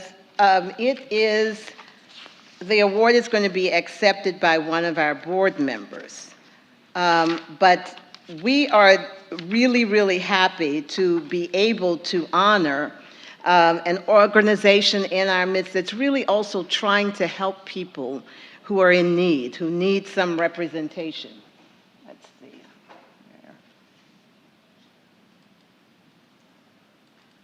See if we can keep it on that. There you go. Diversity, equity, and inclusion are core values of Mid-Penn Legal Services and fundamental to its work in our community. The organization serves as legal advocates representing marginalized populations. They consider it their duty to stand up to inequality, injustice, and racial disparity. Mid-Penn Legal Services works to dismantle systems that discriminate against marginalized population. Its Justice and Equity Center ensures its staff is trained and equipped for their important work to promote justice and equity and to stand with marginalized and oppressed peoples. The World Affairs Council of Harrisburg, our board, is delighted, proud, eager to present the 2024 Torch of Global Enlightenment Award to the Justice and Equity Center of Mid-Penn Legal Services, and we would ask Elise Nestorov, one of our ambassador-level members, to come forward and accept the award.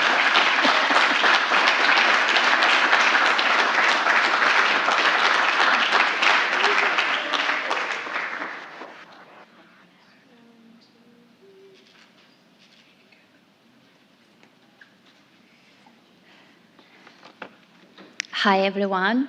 I see so many familiar faces, but it's so hard choice to follow after all these honorees tonight. Everybody's story, each organization, and as a board member, I can say I'm really proud and honored to be with you tonight in this space. So again, congratulations to all of you. And of course, I am really thrilled and happy to accept the Global Torch Award for behalf of Mid-Penn Legal Services. Unfortunately, our executive director couldn't be here tonight, but let me tell you a little bit about Mid-Penn. I love Mid-Penn. I love what we do every year. I love what we do every day. Why? Because we are your emergency for legal services. We are your legal safety net that covers 18 counties here in central Pennsylvania. Our administration is located here in Harrisburg, and I just want to say that for the last 50-some years, we have helped over 1 million people, individuals with their legal issues. We provide free legal representation, and we help different communities with variety of issues. But let me tell you, the Center for Justice and Equity that we kicked off about 2 years ago has been doing a lot of work in language justice. We partnered with the International Service Center, as I see that there are some representatives here as well, on providing civil legal topics and training about 50 interpreters on language justice. We started conversations for each county that we serve, and those are 18 counties. We started holding diversity, equity, and inclusion breakfasts that we're calling them ideal breakfasts, because in some communities, those conversations are missing. So as your civil legal service provider, we want to not just only provide a free legal representation and help you get access to equal representation, but also talk about the issues in your community. So I'm very honored again and proud to accept this award on behalf of Mid-Penn Legal Services. Thank you, Joyce.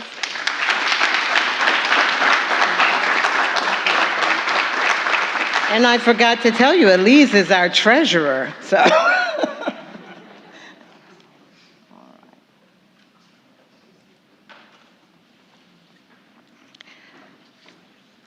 This is an organization that I have truly come to respect. The people that are associated with it. I've come to understand how hard and heartbreaking the work is, but I'm not supposed to do it. Hajir El-Sheikh, a member of our board, because I get carried away. Hajir El-Sheikh, let me tell you about Hajir. Hajir is a member of our board. She's an ambassador level member as well. She has an incredible personal story, and we have featured her many times, right? She's a refugee from Sudan. When you hear her story, you just don't know how you can complain about anything at all. But Hajir is here. She's a powerhouse in our community. She's a strong support for this organization, but she's got a soft heart. If you need somebody to stand with you, it's Hajir. I should take the award and go, right? Welcome, everyone, and congratulations to all the honorees, well-deserved. Thank you to the Pennsylvania Prison Society. For more than 230 years, the Prison Society has worked to promote health, safety, and dignity of people behind bars. It was founded in May 1787, only weeks before the start of the Constitutional Convention. The nation's founder established the Pennsylvania Prison Society out of the conviction that the obligation of benevolence are not canceled by the faults or crimes of our fellow creatures. Staff and volunteers of the Pennsylvania Prison Society are still inspired by that conviction.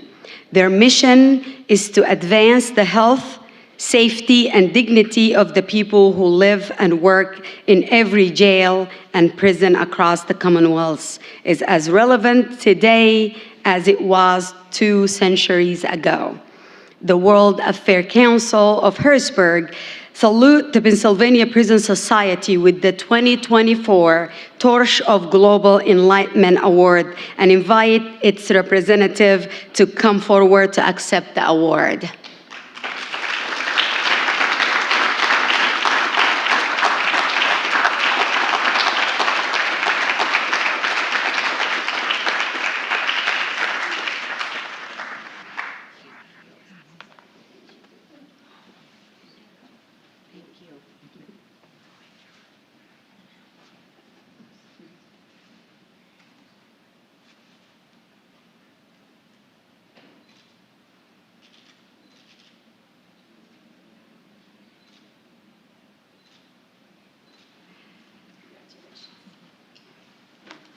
Thank you all, and we're honored also. But as has been pointed out, you guys are pikers as far as how many years you've had going. We're at 237 and counting. So please keep that in mind. But we do work with incarcerated people since 1787. Pennsylvania has a law that no other state has that says a citizens organization, which is now the Pennsylvania Prison Society, can show up at your prison, and there's 85 prisons in Pennsylvania, to ask to see somebody that's incarcerated, and we have the right under this law to visit with that incarcerated person. We're not always welcomed, but we do it regularly. Our primary purposes are to support families of people that are incarcerated, to support the people themselves who are in prison. We do prison monitoring, which means we go into prisons and look at the conditions. We provide transportation programs to people, the families of people that are incarcerated, to get them to the state and county prisons where they need to go, and we educate and advocate. We've been involved with Dauphin County Prison, where we are now, for the past 45 years. I'm going to introduce my colleague and friend, Destiny Brown, here. She's in charge of our Dauphin County chapter, and she can share a little bit about her experience with the people that are incarcerated out of DCP. Here is Destiny.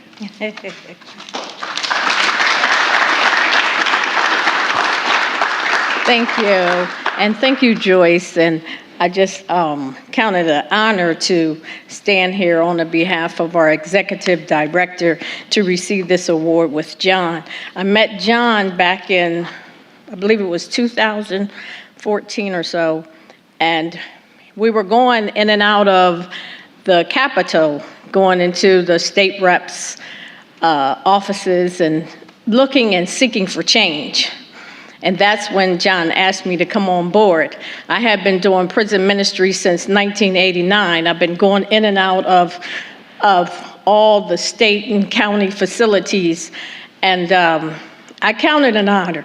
Some people say that it's a job that they don't want to do because throw away the key, they've done something wrong, but every man is innocent until proven guilty. And sometimes they're proven guilty and they're still innocent.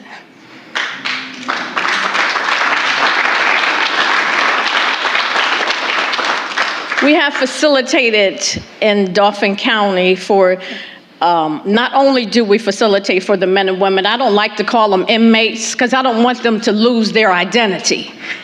And so we have facilitated for them to get paid, to be on the payroll when they're cooking in the laundry area. So now they're on payroll.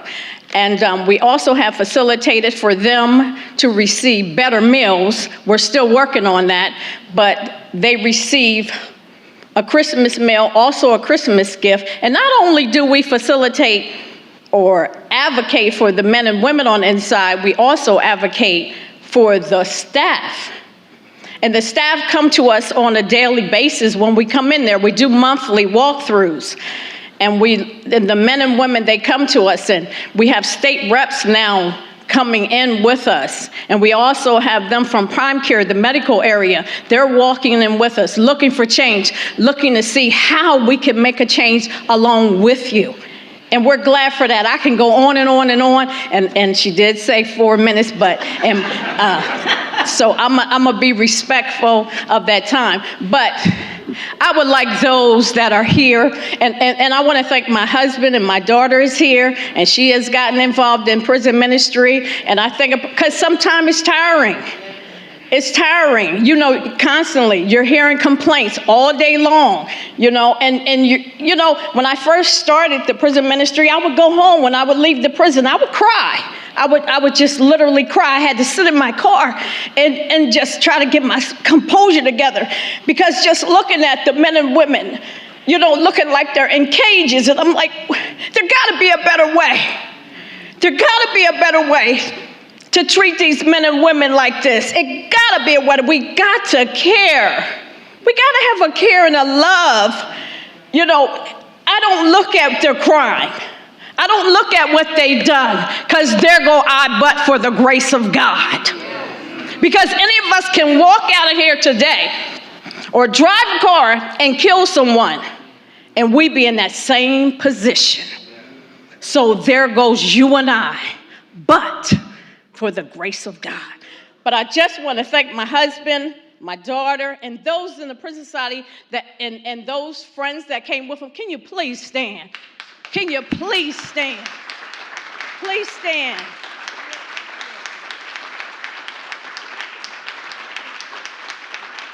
I thank you. I thank you. I thank you. And I love you all for the work that you do. And you get calls from me asking you to go in and do a work. She's walking to me. And I just thank you all. God bless. Thank you.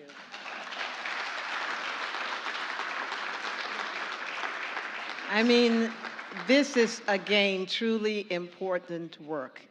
This is sainthood. This is our walking people who are caring about people others have forgotten, right? And I need to tell you guys something. There are children. This is my high horse here. There are children put in adult prisons in Pennsylvania. Do you realize that? There are children who are nonviolent, who have not been convicted of felonies, put in adult prisons. Do you realize that?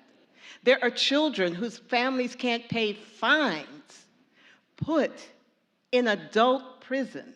I'm not making this up. I've written about it. We had a special task force. Governor Wolf created a one-year task force to look at this. What did they find? Children, racism, all of this is behind why these children are put in adult prisons under the conditions that she's crying that grown men have to face. Why aren't we standing up and railing about this? I'm writing as often as I can about it, but you need to let your representatives know this should not continue. This is inhumane for any child. So I'm with you. I'm with you on that. Yes.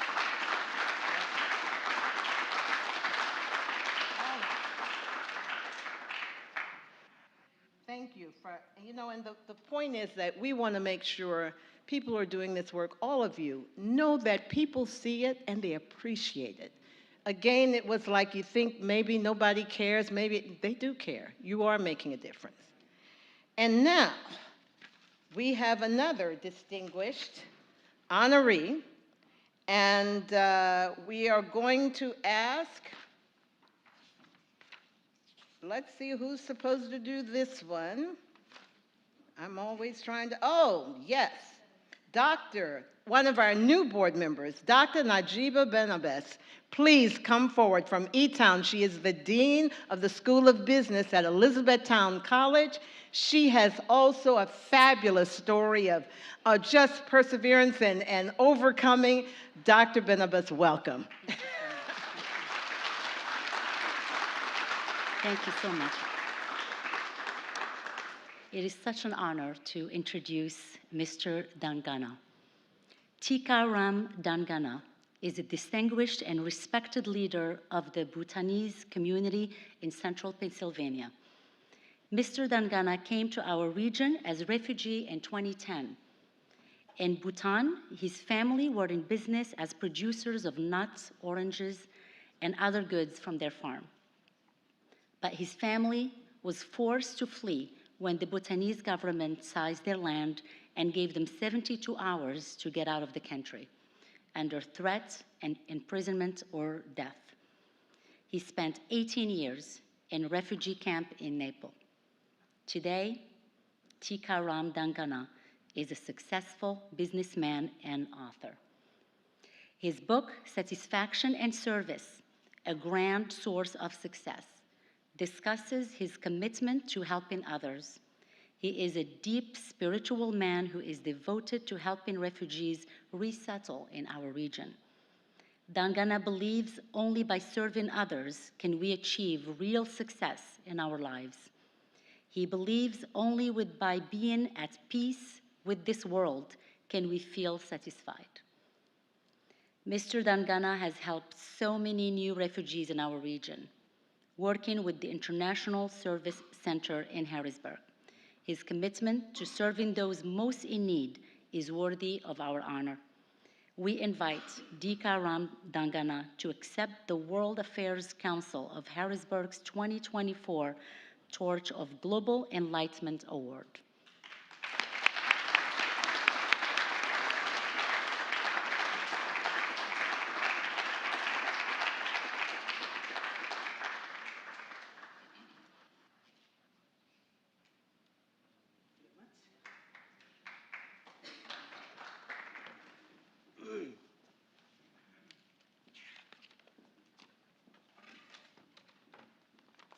Thank you, everybody. Good evening. I hope I have some time to speak because it looks like I'm the last speaker here. Yes, sorry. Okay, this is. All right, there we go. All right. Little bit. Yeah, well, I don't know how did that happen. Yeah, me either. Let's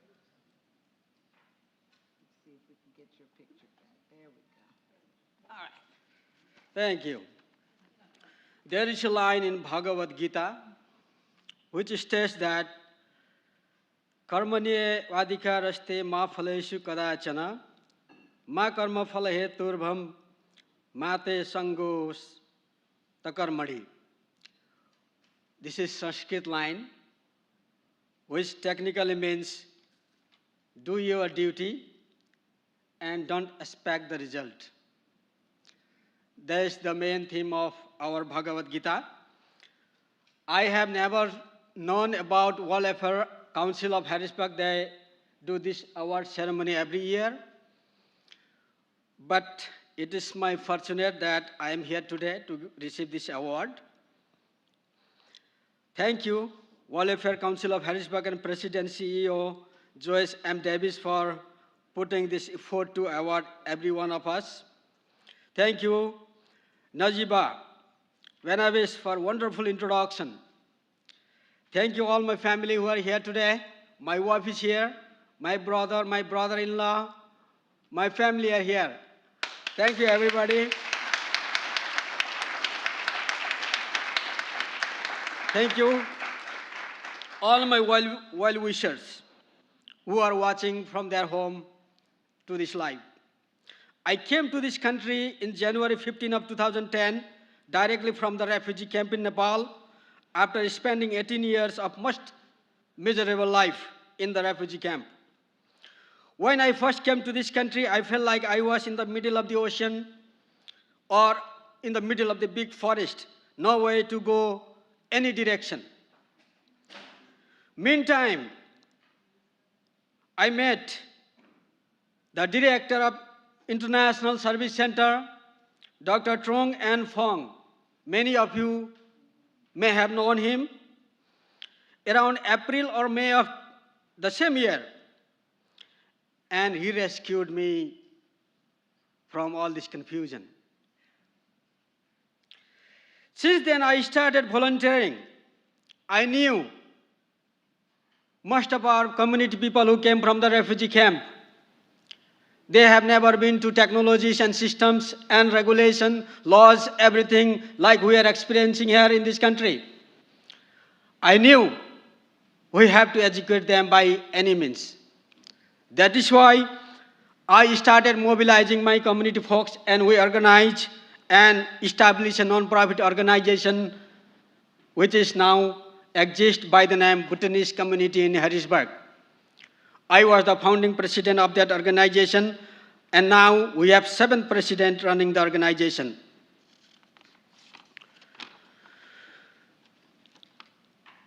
Around 2012-13, when it was first time for our people to apply for naturalization test, because we are allowed to apply for naturalization if we live in this country peacefully, legally, lawfully for 5 years with green card. So our people needed ESL and citizenship classes. That's why I myself drive to their apartment complex, because by that time, none of our people have cars to drive to come to one place. That's why I have to go to each apartment where our people used to live to teach them ESL and civic classes so they can pass the naturalization test. And I can proudly say now that out of that classes, more than 20 people got citizenship who have never been to school. Wow. And same way, because our people came from the refugee camp, our culture is so different than the culture we have here. Many people used to think that we came from somewhere else, not from the earth. That's why we have to educate the mainstream society. What is our culture and what is our perception? We used to walk at night, but our neighbors never know that where these people come from. So we have to educate the mainstream society. So I have spoken in so many places, like I have spoken in front of the all staff meeting at the hospitals, all staff meeting at the schools, all staff meeting at the military camp. And I have also spoken, I have also got chance to speak in 2016 TED Talk Harrisburg. I have spoken there also. So all people, mainstream society, be aware about how we look and what we do. Now, the need have changed. Many of our, when I first came to this Harrisburg, I came directly to Harrisburg. About that time, there used to be only about 3,000 or 4,000 population. Now we have 40 to 50,000 in central Pennsylvania. My population, most of them are citizens now. They have to be educated about voter registration. They have to vote. Their voice has to be heard. So I have to educate, our people has to be educated. I have to help them register to vote. So I know many people here, Glaston, I have to educate people about drug abuse because they came from somewhere, they have never seen anything. And they have come here, they can see everything. So they have to be mitigated. Like abusing, drug, alcohol, and abuse. I have to find some way to educate them. So we have provided some forms of education through drugs and alcohol, Dauphin counting drugs and alcohol. I have involved in so many ways in many different areas. Now I should say, our people are now in a position to giving back to this country because we have no way to go back to the country where we belong. That is our past country. That is our ex-country. This is our country now. This is our home now. So we have to give everything possible to this country. We have so many businesses now. We have around more than, I should say, 200 businesses in central Pennsylvania. Hundreds of groceries, hundreds of insurance companies, hundreds of healthcare businesses, pharmacies. Everywhere our people are growing. Our people are contributing back to this country. That is the proud moment I have. So I don't know how my name pop up to this award, but thank you very much. Whoever has referred my name to this award, I'm very indebted to him or her. Thank you, everybody, and have a good day. God bless you. God bless America. Thank you very much.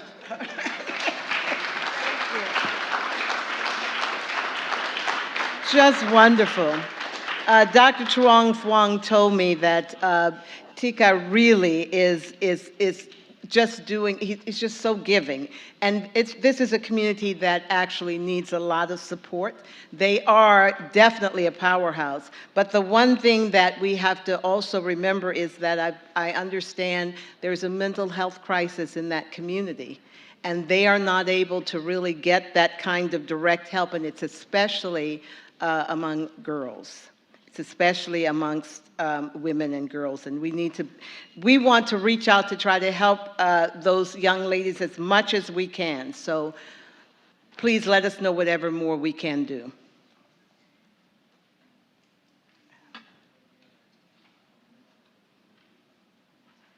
And another fabulous anchor institution will close us out, and I want to call Gerline Leroy. Is Gerline, there she is. Okay, another ambassador level member of the World Affairs Council of Harrisburg. And she also a powerhouse, a dynamic attorney in our region, but she has her own personal story of triumph and of perseverance because she is a refugee from Haiti, believe it or not, right?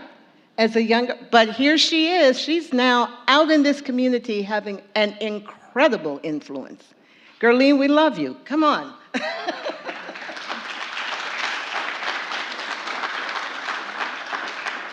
Thank you, Dr. Davis, for having me.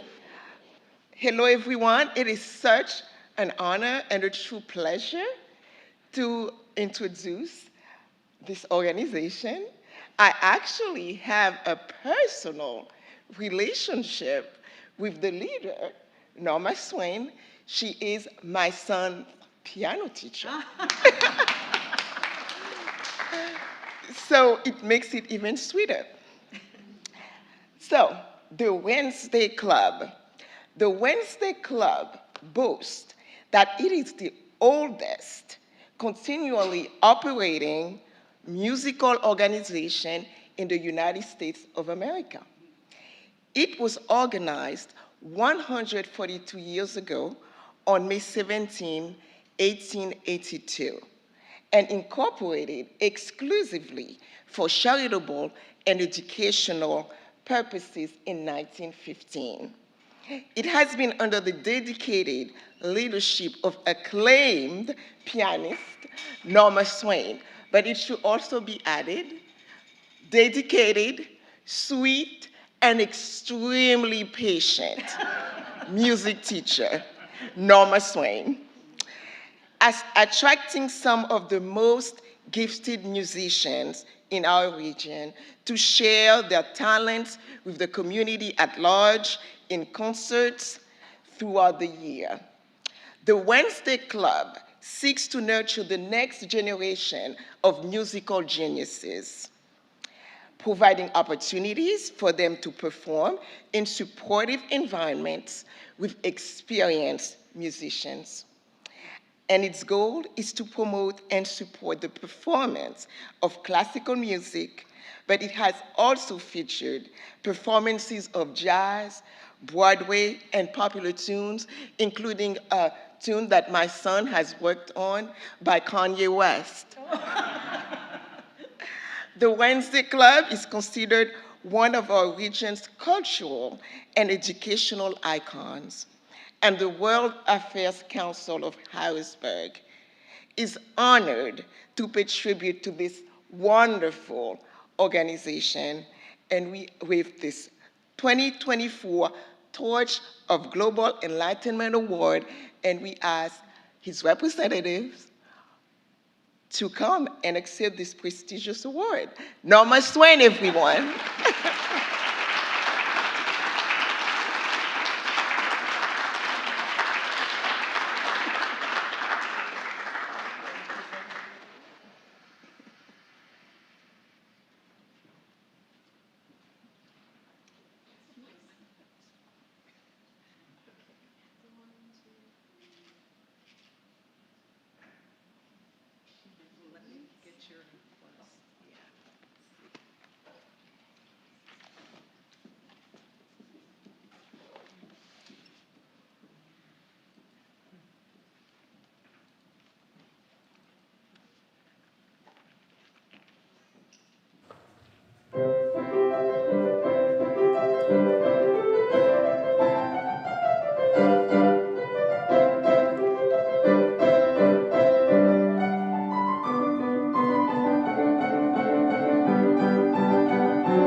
If she had finished, it would have been about 8 minutes, and then I wouldn't be speaking. Cole mentioned the importance of change, and I have to say that the Wednesday Club has not changed much in the last 142 years. Last Friday, we celebrated the 142nd birthday, and I just wanted to say thank you to Joyce and to the World Affairs Council for honoring us. This is a great honor for us. Thank you for recognizing us.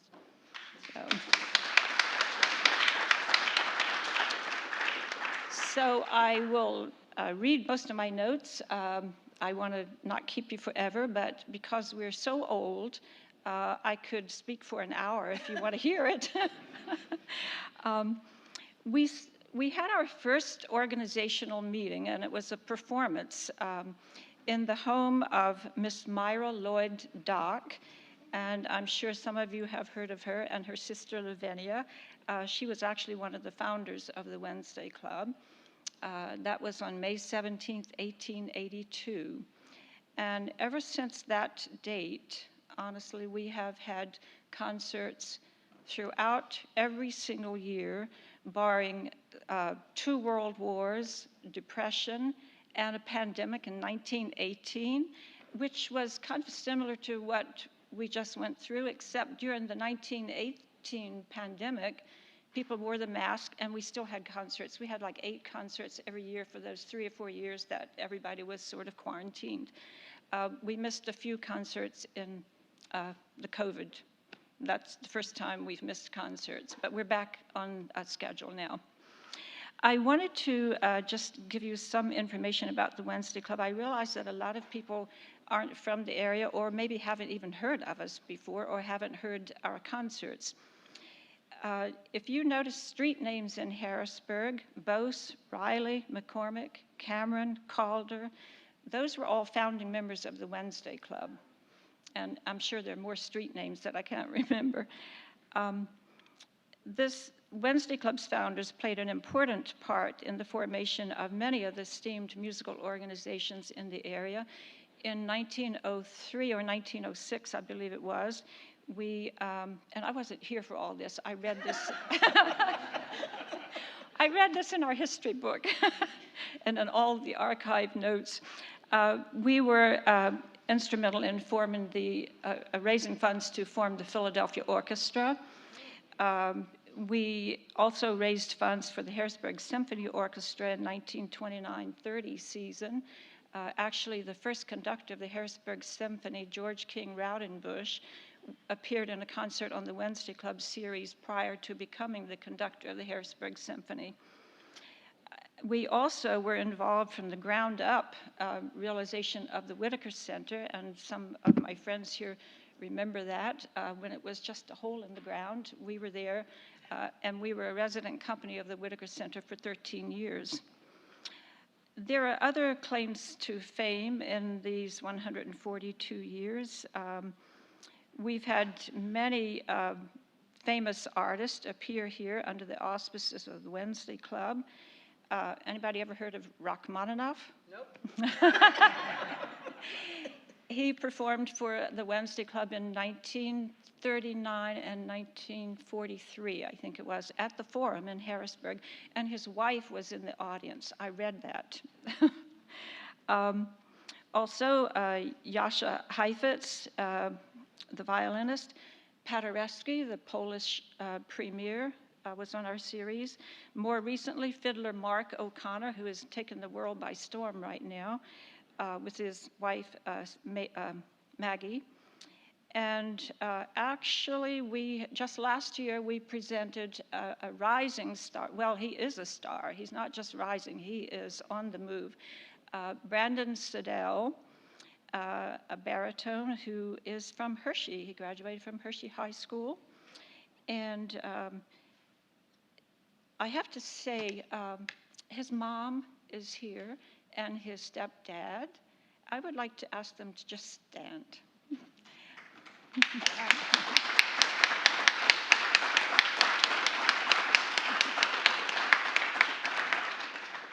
His dad, Frank Rapisarda, happens to be the current president of the board of the Wednesday Club. So, our organization has been and continues to be represented by the finest performers of classical music, including young people in elementary and high schools, college music majors, and professional musicians, as well as performers whose avocation is music. Some of you might remember Al Morrison. I forgot to mention his name. He had a big band in Harrisburg. In 1926, Al Morrison was a young performer. I think he was about 8 years old, and he was in a play. We used to have a drama club in the Wednesday Club also, in addition to music. We present about 10 concerts per season, 10 or 15 concerts, performing classical music and many genres of music. And you can get more information about us on our website and on Facebook. Tonight, oh my goodness, it's night. Yes. We have several in the audience who will be performing, and I wanted to invite you all to come to the Arts Fest at the Art Association. We have a 5-concert series. We've been doing it at the Art Association for about 20-some years, and we've actually been involved in the Arts Fest festival all of the years it's been formed, probably 5 decades. Some of the performers who will appear are right here. Dr. Elizabeth Atnoya from Dickinson College, Cheryl Kreider,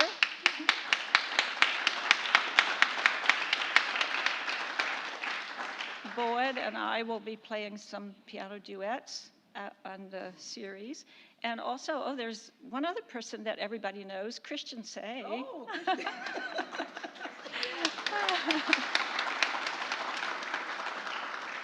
And I would like to recognize another good friend, David Morrison, who Chris and David are past presidents of the board of the Wednesday Club. So. They're all performing except David, but I'll ask him now if he wants to come and dance, he can come and dance.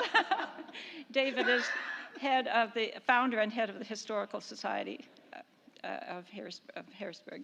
So thank you very much. And if you would like to get a brochure or flyer, these are at the desk and some are here. You can also find our information on our website. Thank you so much. Thank you for the honor.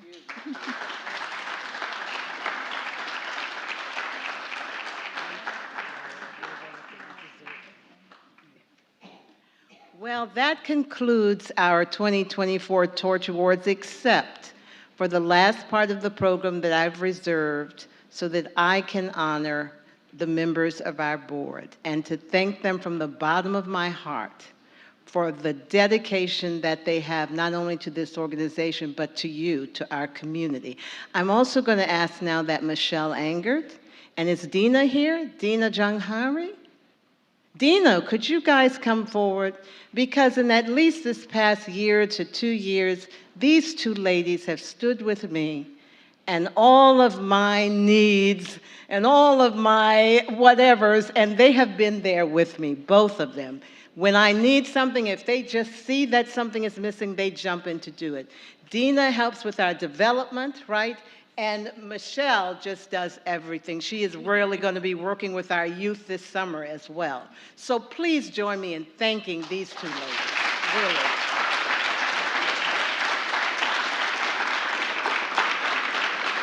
And I'm going to ask them to help thank our ambassador level members right now. And I want to start with Saeed, because Saeed, I didn't realize during COVID, you didn't get your award. So we're going to give it to you now.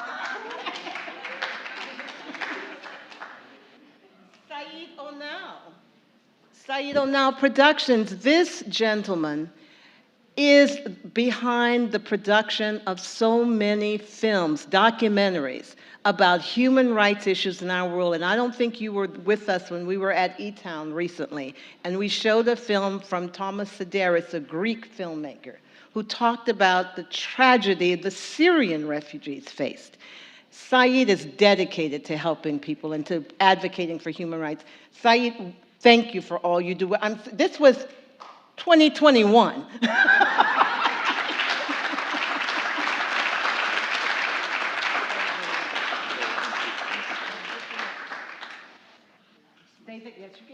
next, of course, ambassador level member, we want to call up and thank her sincerely, Gerline Lawara.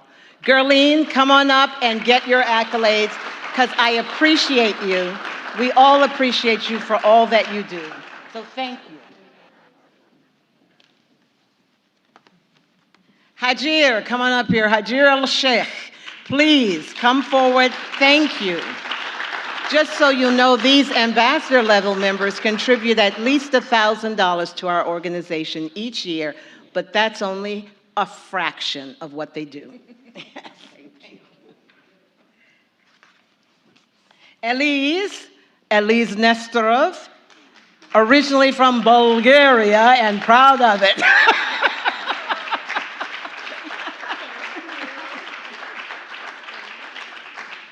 And of course, the legendary Dr. Kathleen White. You don't have to come, Kathleen, if you don't feel like walking. All right, she's coming on down, right.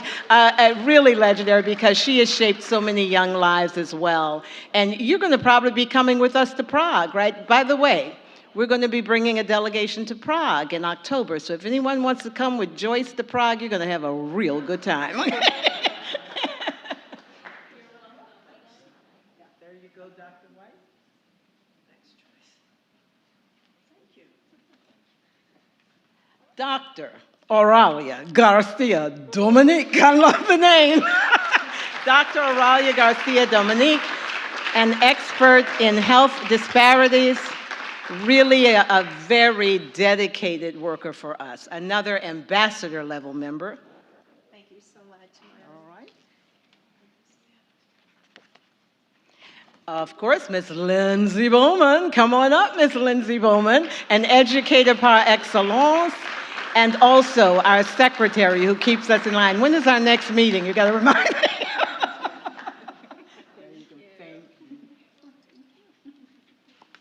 me. And last, but certainly not least, maybe first, Pastor Russell Goodman. He's an ambassador level member too. Thank you, Pastor.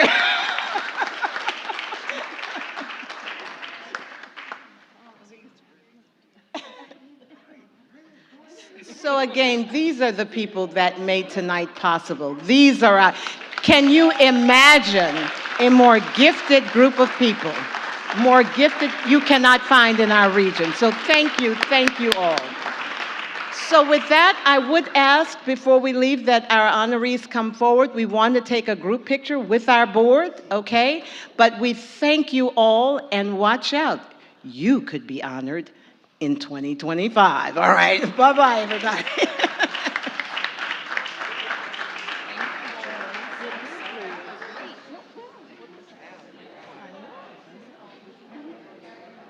We were in it most of the time. Oh, you were? Yeah, we were getting here.